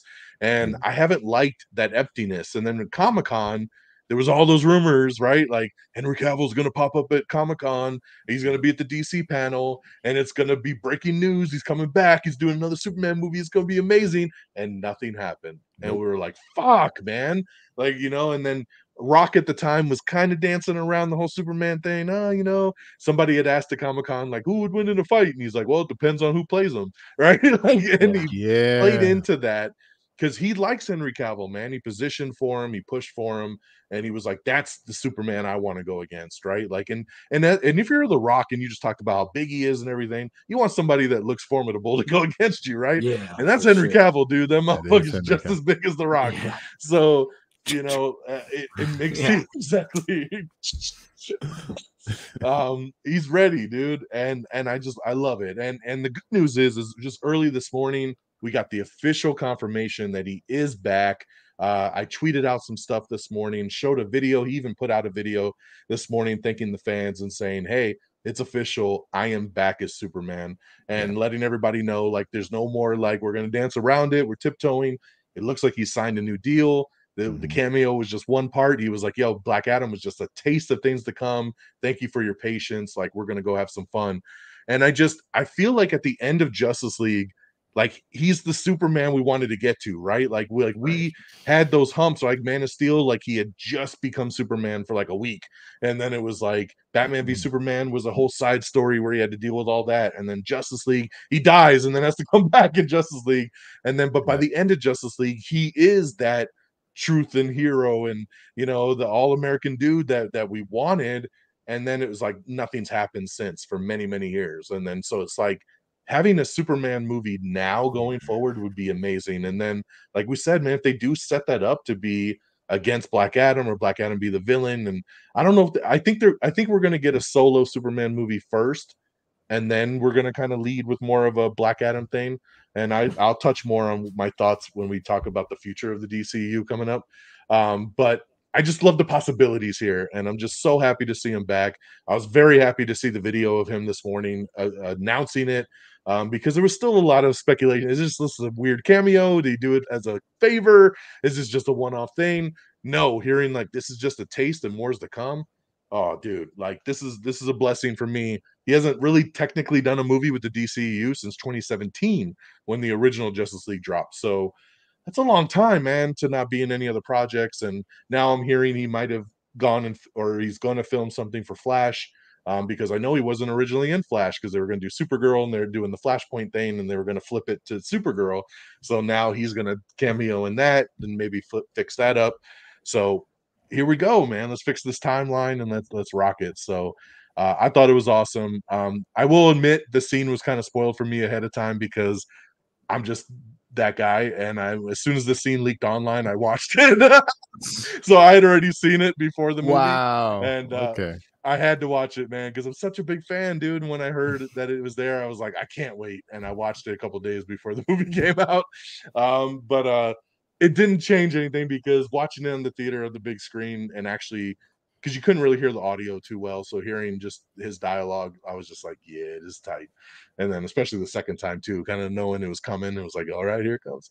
The crowd go nuts. I loved it, dude. Our crowd went crazy. Yeah. Oh yeah. It did the first time in the IMAX that preview night. It went ballistic. The second time I saw it on Saturday with my family, it was like so. Like some people were like, but like it wasn't as much because it was an afternoon kind of just showing. You know, it depends on your crowd. Those Thursday showings, that's the diehards, right? We're all like, K1, we gotta be there. Yeah. And then the Saturday ones, like, get to it. You know, half the theater left and didn't even stay for it. You know, so you just want to be like, sit down. What is wrong with you? Yeah. But Frigginz, what'd you think, man? I mean, we kind of said everything. It was, well, the funny thing was, as it was happening, I just kept saying, the hair, like the little girl. I as it was leading up to it, I literally sat up and got on the edge of my seat, and I was just like, oh, here we go. And I gotta ask, did you have any idea? I will tell you, sir, that you ruined it for me. I was listening. He was not happy about that. I was so pissed. When we left, I was like, fucking Don ruined it for me. When we left the theater, I said it was a rumor. You put it in my head. Like, I didn't have it in my head at all. So yeah, that was it was ruined in that regard. And the sad thing is I didn't see anything else about it at all. So if you hadn't have said that, I wouldn't have even thought that was going to happen, but whatever. But yeah, I mean, I thought it was great. I'm appreciating Henry Cavill more as the years have gone by. Maybe it's just because, like, I don't have that next Superman. I don't have more Superman. So like the more I've like went back and rewatched some of these things, even on my list, that when we get to our list here in a minute, you'll see that the Superman is a little bit higher than where it used to be. I've kind of got a little bit more of an appreciation for it over time, and so seeing him again just brought a lot of. It reminds me of like seeing Toby as Spider-Man again, and where I was like, I didn't realize that I wanted that much, and it was kind of the same thing when I saw. That's me with Andrew Garfield, though. So yeah, that's I get you. I get the same experience. Yeah. But yeah, that's all I thought about. I thought it was great. It got me excited. That was I said that my favorite scene was the song scene, but that was my favorite moment of the whole movie, which again is kind of sad because it's a mid-credit scene, but whatever.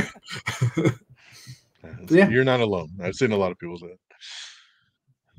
All right, Peeps.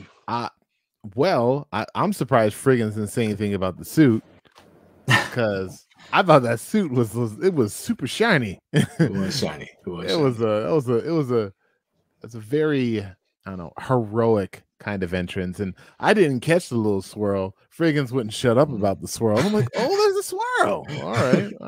And like you said, with the classic music and all that there too. Yeah, man, it's I'm all for it, and I'm very curious. Like, what do you think how do you think that conversation went after that? And do you think we'll ever see that? I feel like he's just gonna be like, hey, like she doesn't speak for me, that she's a little much. But you gotta, we have a little bit of rules today. We have a lot of stuff like TikTok. You don't want to get canceled on there. So, you should probably, I don't know. Or did he just like straight up like threaten him? Or did he straight up threaten him? I don't know. He wouldn't threaten.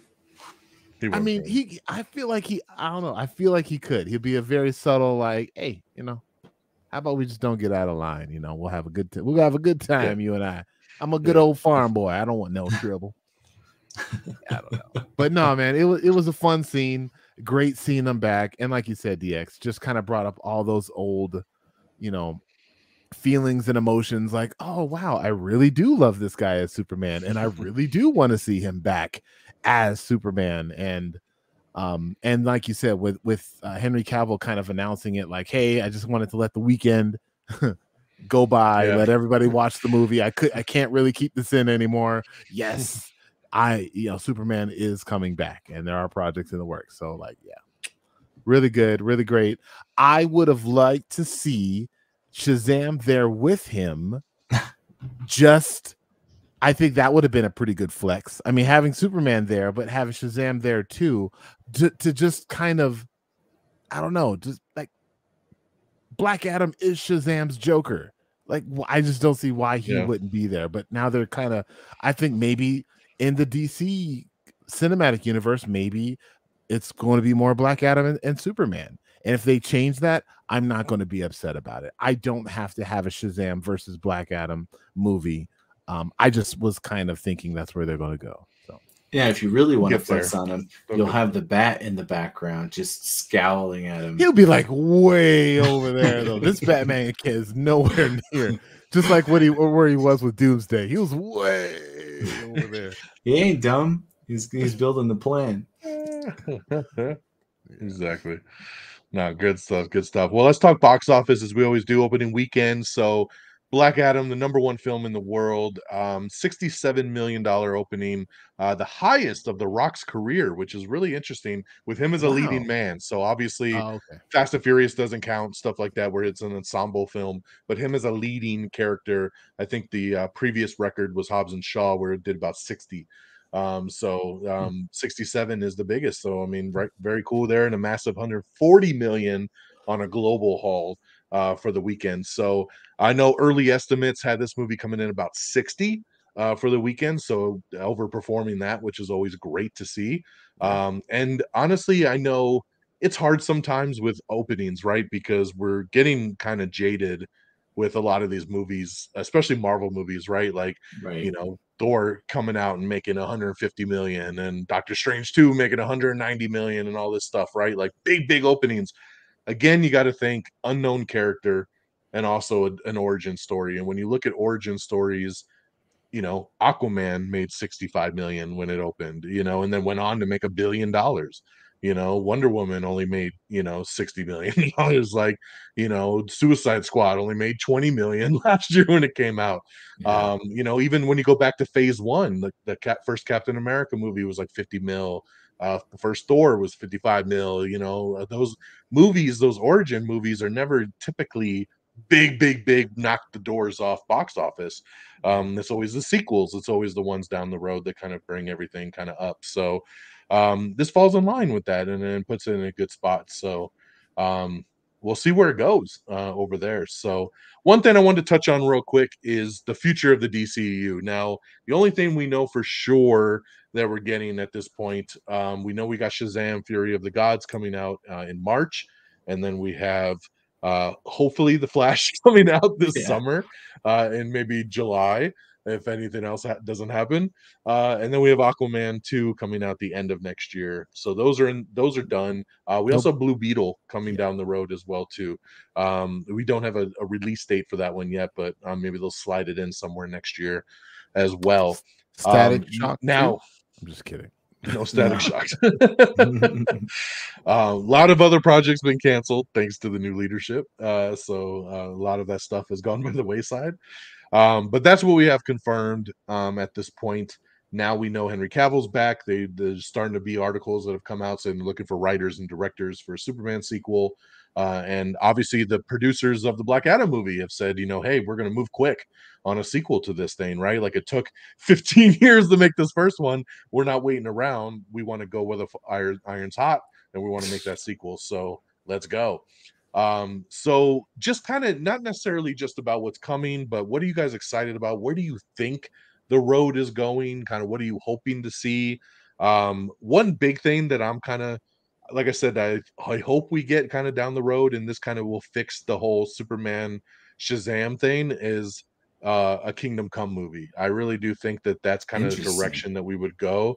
And kind of a loosely based Kingdom Come, right? Like how Civil War was, where it's not really a direct literal like translation of it, but I can see a movie called Kingdom Come where it's basically Shazam teaming up with Superman and having to take down Black Adam, right? Like and kind of going from there, because we do need to get Shazam in there, but I don't know, depending on how well the sequel does, I don't know how well Shazam will carry that movie, right? Like, I mean, that franchise is kind of the lower end of the DCEU. It's kind of hit and miss. I love it to death, but for the general public, like the box office is Superman and Black Adam, not really Shazam and Black Adam.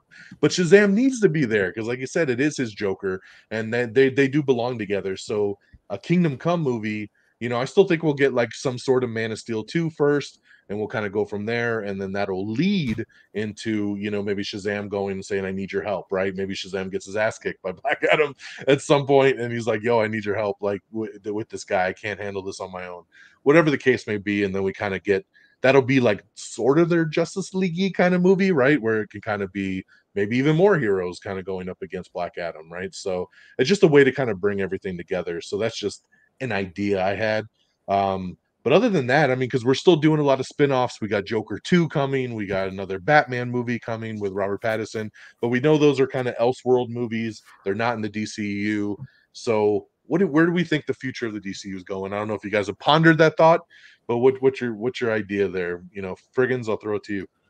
I think I was gonna suggest tossing it back at Pete since he let me go first last time, but I saw him shake his head no, so I'm gonna go ahead and take it.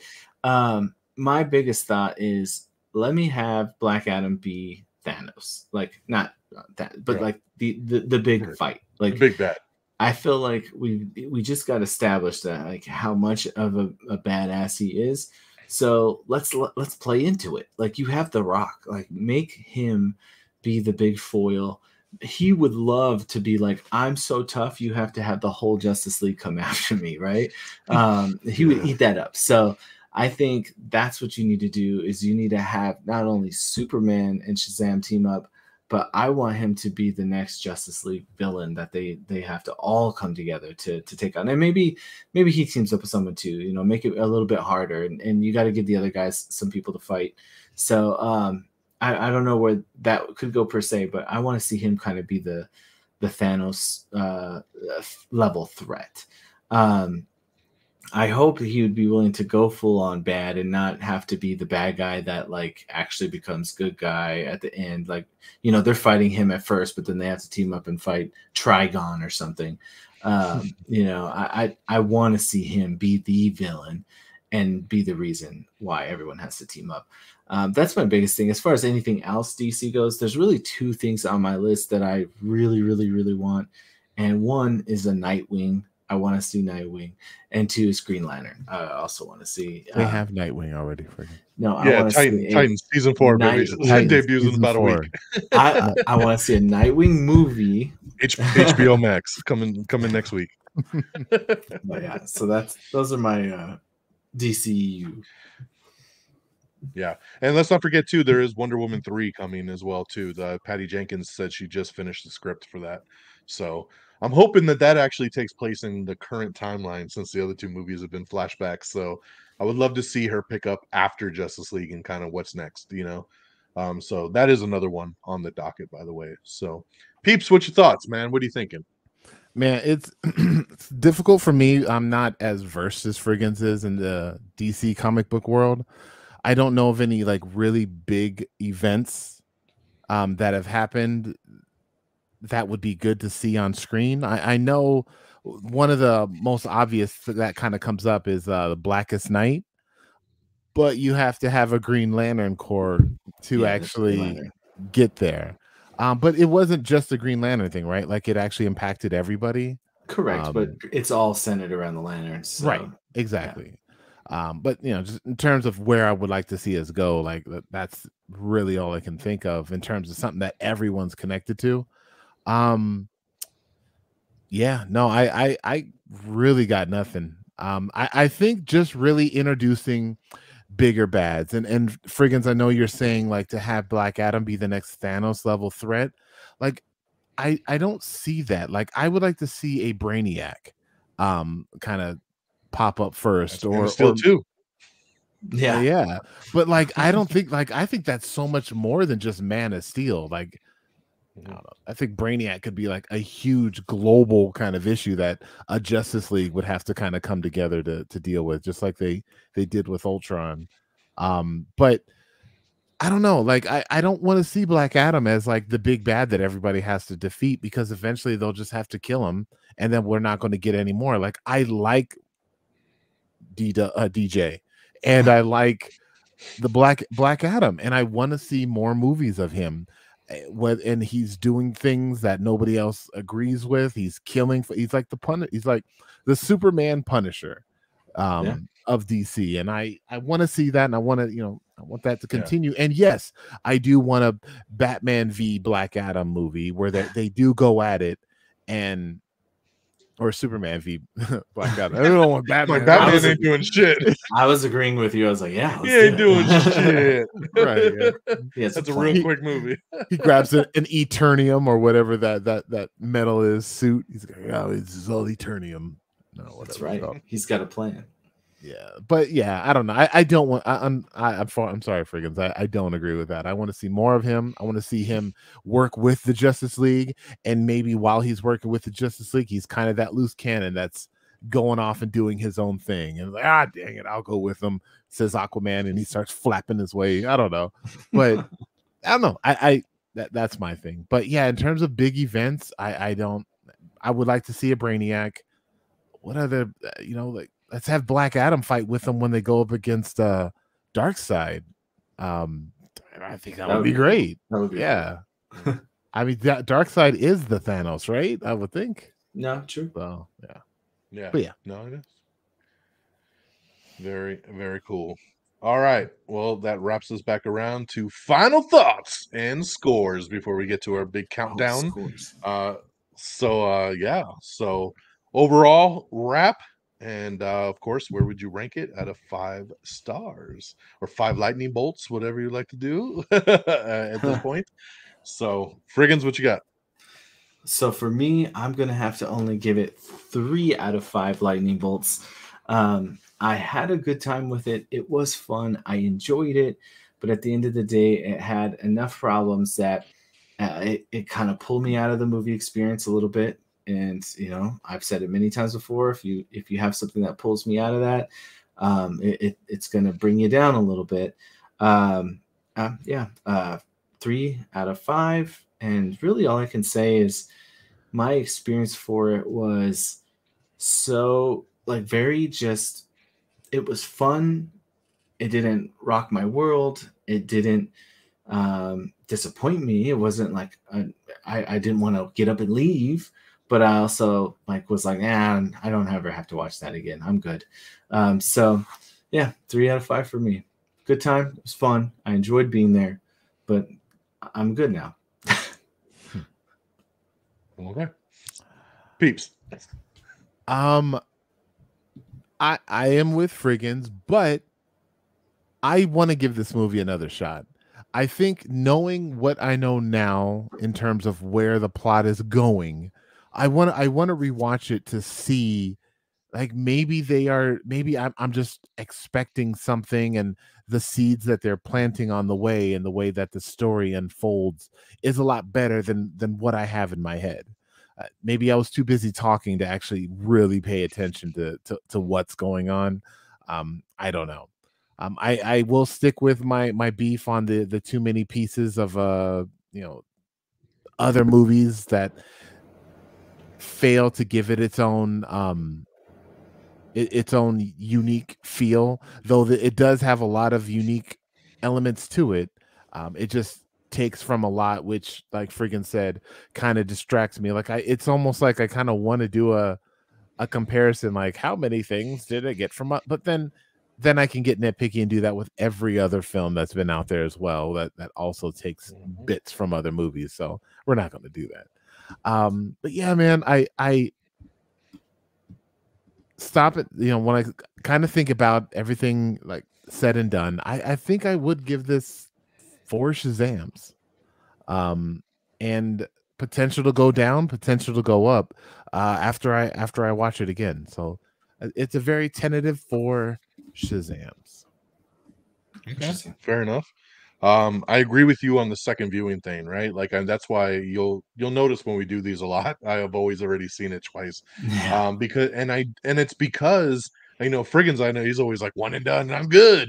But like to me, like I feel like we go, especially with these big comic book movies, I feel we go in so much, right, with these preconceived notions in our heads because we've been hyping these movies for years, right? Since the announcement, since the casting, since the first trailer and the second trailer and blah blah blah. And then opening night comes, and in our head we're like, we think this is going to happen, we think that's going to happen, and da da da. And then when it doesn't do some of that stuff, you're just like, well, maybe I didn't like it as much as I thought, blah blah blah blah blah. When you go that second time, I'm telling you guys, when you go that second time, all that shit's out the window because you've seen the movie. So you really get to go and just watch it as a fan. You get to just sit down with your popcorn and just be like, I'm just going to enjoy it now, right? Because now it's not unraveling, it's not unfolding, it's not, where's it going to go? Like, you know what's going, and you almost pick up on more stuff, and you do catch little Easter eggs, and you catch little things that are said and things that are done that you never would have saw in that first showing. So I highly recommend 2 showings, for these big movies, just to have that that original overexcited kind of notion out the window and get to just enjoy it for what it is. I really do enjoy it. Sometimes I enjoy it way more the second time for those same reasons. So for me, like I said, when I rank movies, I really do it off of my enjoyment level. How did I feel? Did it give me what I wanted? Did I have a good time? And is it something I want to sit down and watch again? And that's immediately what I thought. Like I said, when I got home, first thing I said to my wife was like, because my wife was like, I don't even care to really go see this. And I was like, you're going to go see this weekend. Like, we're taking the daughter, like, we're going to go watch this movie. And, she ended up liking it. Like, and, and like I said, my daughter liked it more than she thought. And it just, I just want to have a good time. And for me, it was The Rock, it was the action, it was the humor. Yes, we can nitpick. Yes, there was things that could have been better, But for me, it was just, what was the experience? Did I walk out being like, hell yeah, that was tight as hell? And that's what I did. You know, like I said, with Geeky Pat, same thing. Totally agreed with me. We walked out. We were like, that was amazing. His wife was even like, that was awesome. Like, we were all just like so geeked when we walked out of the theater. And so I give it 5 stars. Like, for me, it's really just about that enjoyment level. Do I want to watch it again? Did I have a good time? And that's what I did. So it stands out for me big time. So absolutely loved it. Probably will see it a 3rd time before I leave theaters. Almost went and saw it again while I was in Phoenix today and saw that IMAX. I was like, oh, the times didn't quite line up, but I was very tempted. I would love to see like a DX YouTube video of you breaking down what you the joy you get out of movies, because like I wanna see things from like your perspective and your viewpoint. So I don't know, you got to figure something out. Well, what's funny is like as you were describing your exact reasons why you enjoyed it and you came out of there instantly having those feelings, it made me just realize like we're on the same level. It's just I had a different experience of it. Like when I walked out, I was just kind of like, okay, that was fine. And that's where my rating went. And it's a different level. No, I'm saying like as far as we're judging these off of our experiences, right? Our experiences were different, but it was funny like hearing you talk about like walking out and how you felt. I was like, that's exactly me. It's just my feeling was not. I just hated it. Yeah, I didn't hate it, but I don't know. But my feeling was just I never need to see this thing again. Yeah, but maybe it feels in black and white. I don't know. I mean, I watched the Batman bunch. I watched the Batman. Where's the noir version? It's called Black Adam. Give me that black and white. Yeah. How did you even feel about the end? Like they didn't call him Black Adam once in the movie. And it's like, oh, you need a new name. With it, I like the little wink at the end, right? Like they called him Teth Adam again at the end. He's like, well, that's kind of dated, right? Like the kid said, and then, well, what should we call you? Dun, dun, dun, dun, right? And then the credits, you know, Black Adam. Like so, you did get a fantastic scene though. Amanda Waller, you know, called him Black Adam when the little drone came down. So you know, it did get out there. The word did get out there. So I liked it. It actually threw my mother-in-law off because we went over to my in-laws' house yesterday for lunch, and she went and saw it, and she was like, "They never called him Black Adam," like, and she was so perturbed by that. She was like, "I was like, who's Black Adam?" I was like, it was The Rock. And she's like, I know, but they never called him that. Like she was just so stuck. Is it the bird guy? Is that Black? Is the bird guy? Is that Black Adam? He was in it a lot. Yeah, that's funny. Yeah, I don't know, man.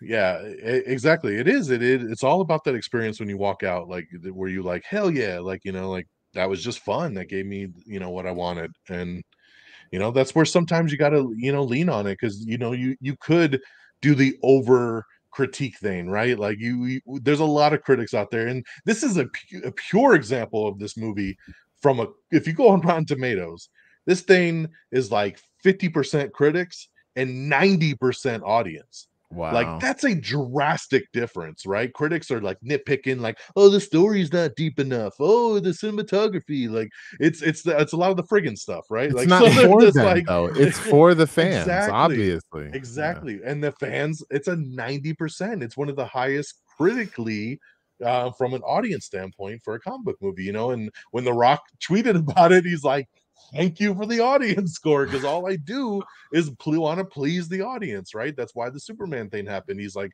I listen to the audience and I want to deliver to the audience. And we were just trying to deliver a fun, action-packed movie, and that's what they did. And I've seen a lot of critics be like, well, the story wasn't deep enough, and I wanted some Dark Knight level stuff. And it's like, dude, it's fucking Black Adam. Like, calm down. Like no one's trying to make an Oscar movie over here.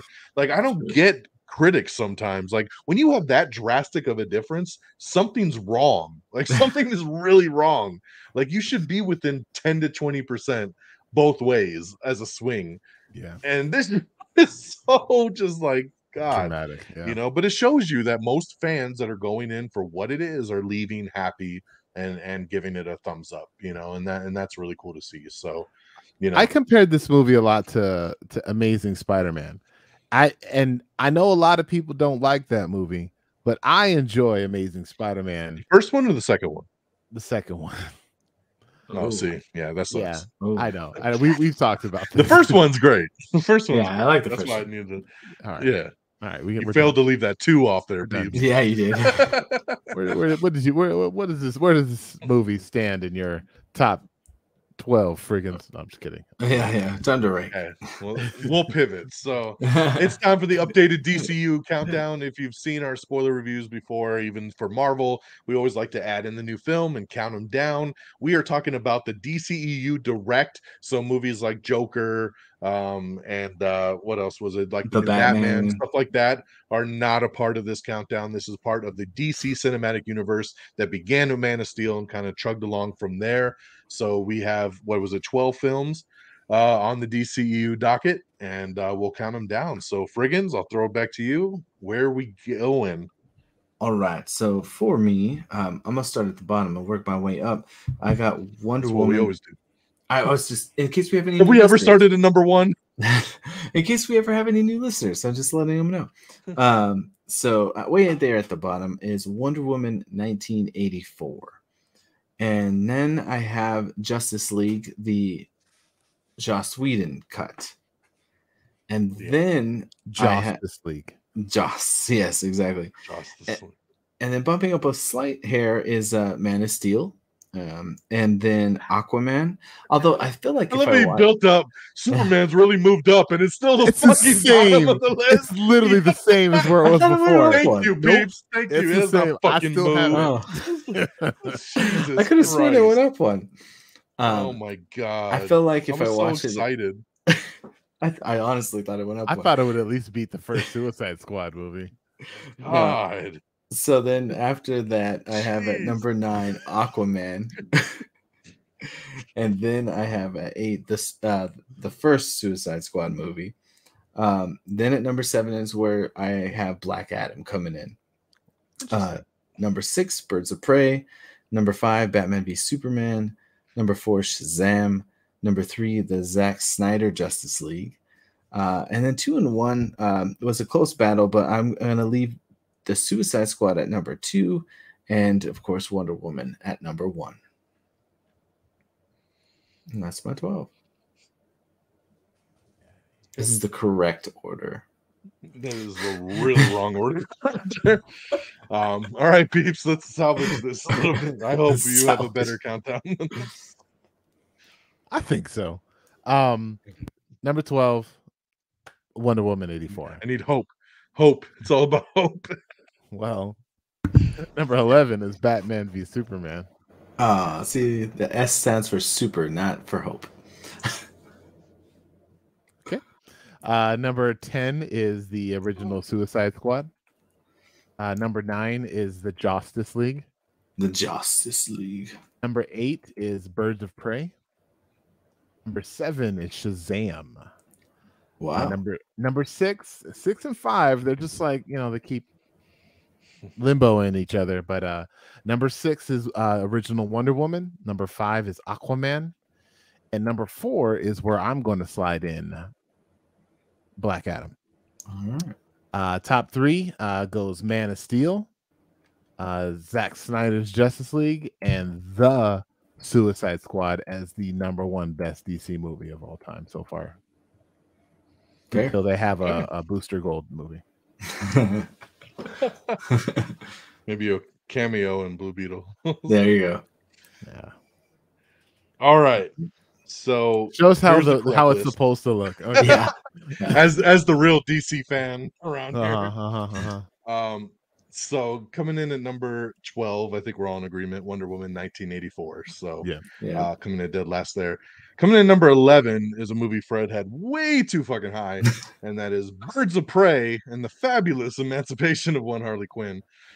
Decent movie, but should not be any higher. Number 10 is the first Suicide Squad movie. Number 9 is Wonder Woman. Number 8 is Shazam. Number 7 is Aquaman. Number 6 is where Black Adam falls for me. So Black Adam comes in number 6. Number 5 is The Suicide Squad. Wow. Number 5. Coming in number 4 is, and I know that y'all put this one really low, but so I'm gonna say the Justice League. And for me again, I'm gonna always vouch, not saying that this is the best movie in the world, but for me again, as a lifelong DC fan, seeing the Justice League together on screen was badass, regardless of the movie. Yeah, and it was good for me. So number 4. Number 3 is Batman v Superman, Dawn of Justice. Number 2 is Man of Steel, and number 1 is the Zack Snyder Justice League. I don't know how anything can really top that film. We have a 4-hour epic that really just did more than I think any other film. It's really not. I mean, it's the Infinity War and Endgame put together. Right. It just does so much that I don't think you could ever accomplish in any other individual movie. We should break down each one in its own chapter. Yes. So that kind of, you know, how I feel about the Avengers always kind of being on top for the Marvel stuff. I feel like that Justice League movie with Zack Snyder's version is going to be really hard if anything could pull that out. As much as I love, like I said, Man of Steel, you know, being my number 2 from a solo standpoint, it's so hard to fight that Justice League movie. It's just so epic on every damn level.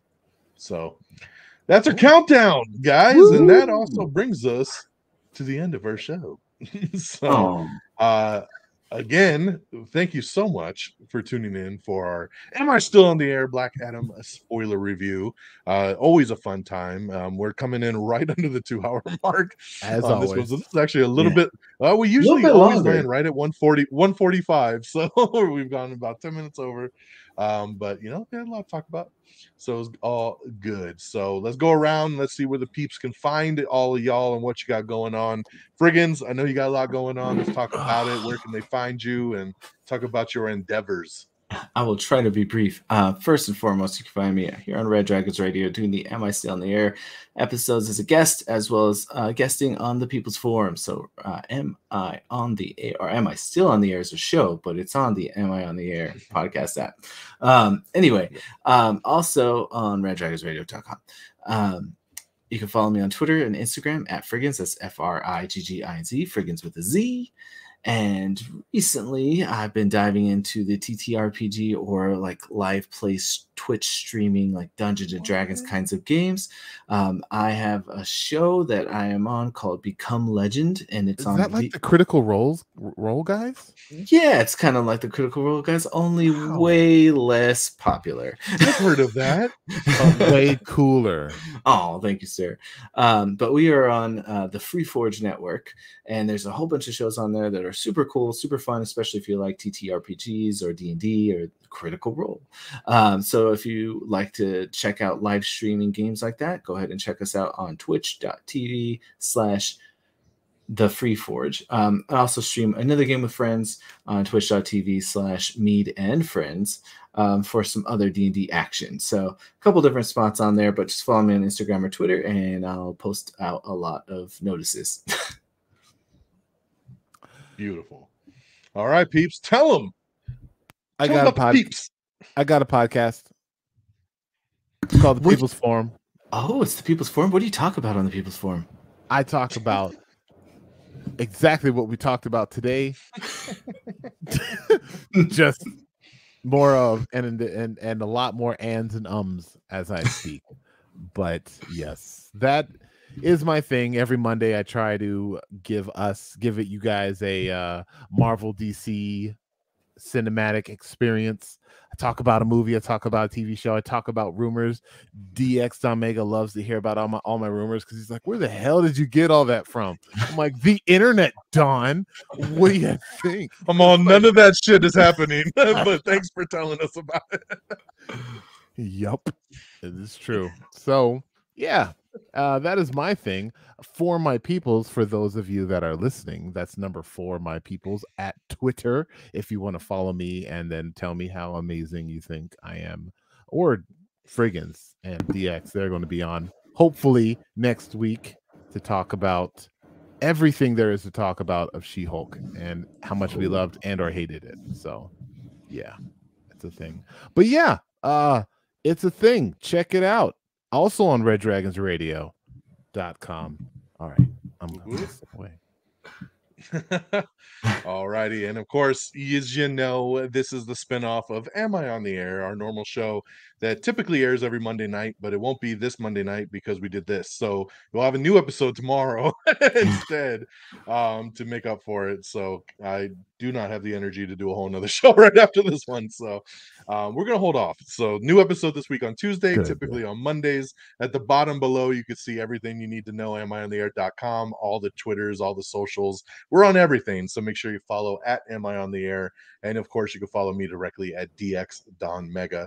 But yeah, amiontheair.com is where you can really get to everything very easily with links to all the socials and everything like that. Make sure you follow on the Instagrams, the TikToks, the YouTubes, everything. Subscribe and support your boys. So support everybody on here, man. We love what we do, and I think you have a good time listening. So thanks again for everybody listening and hanging out for 2+ hours now.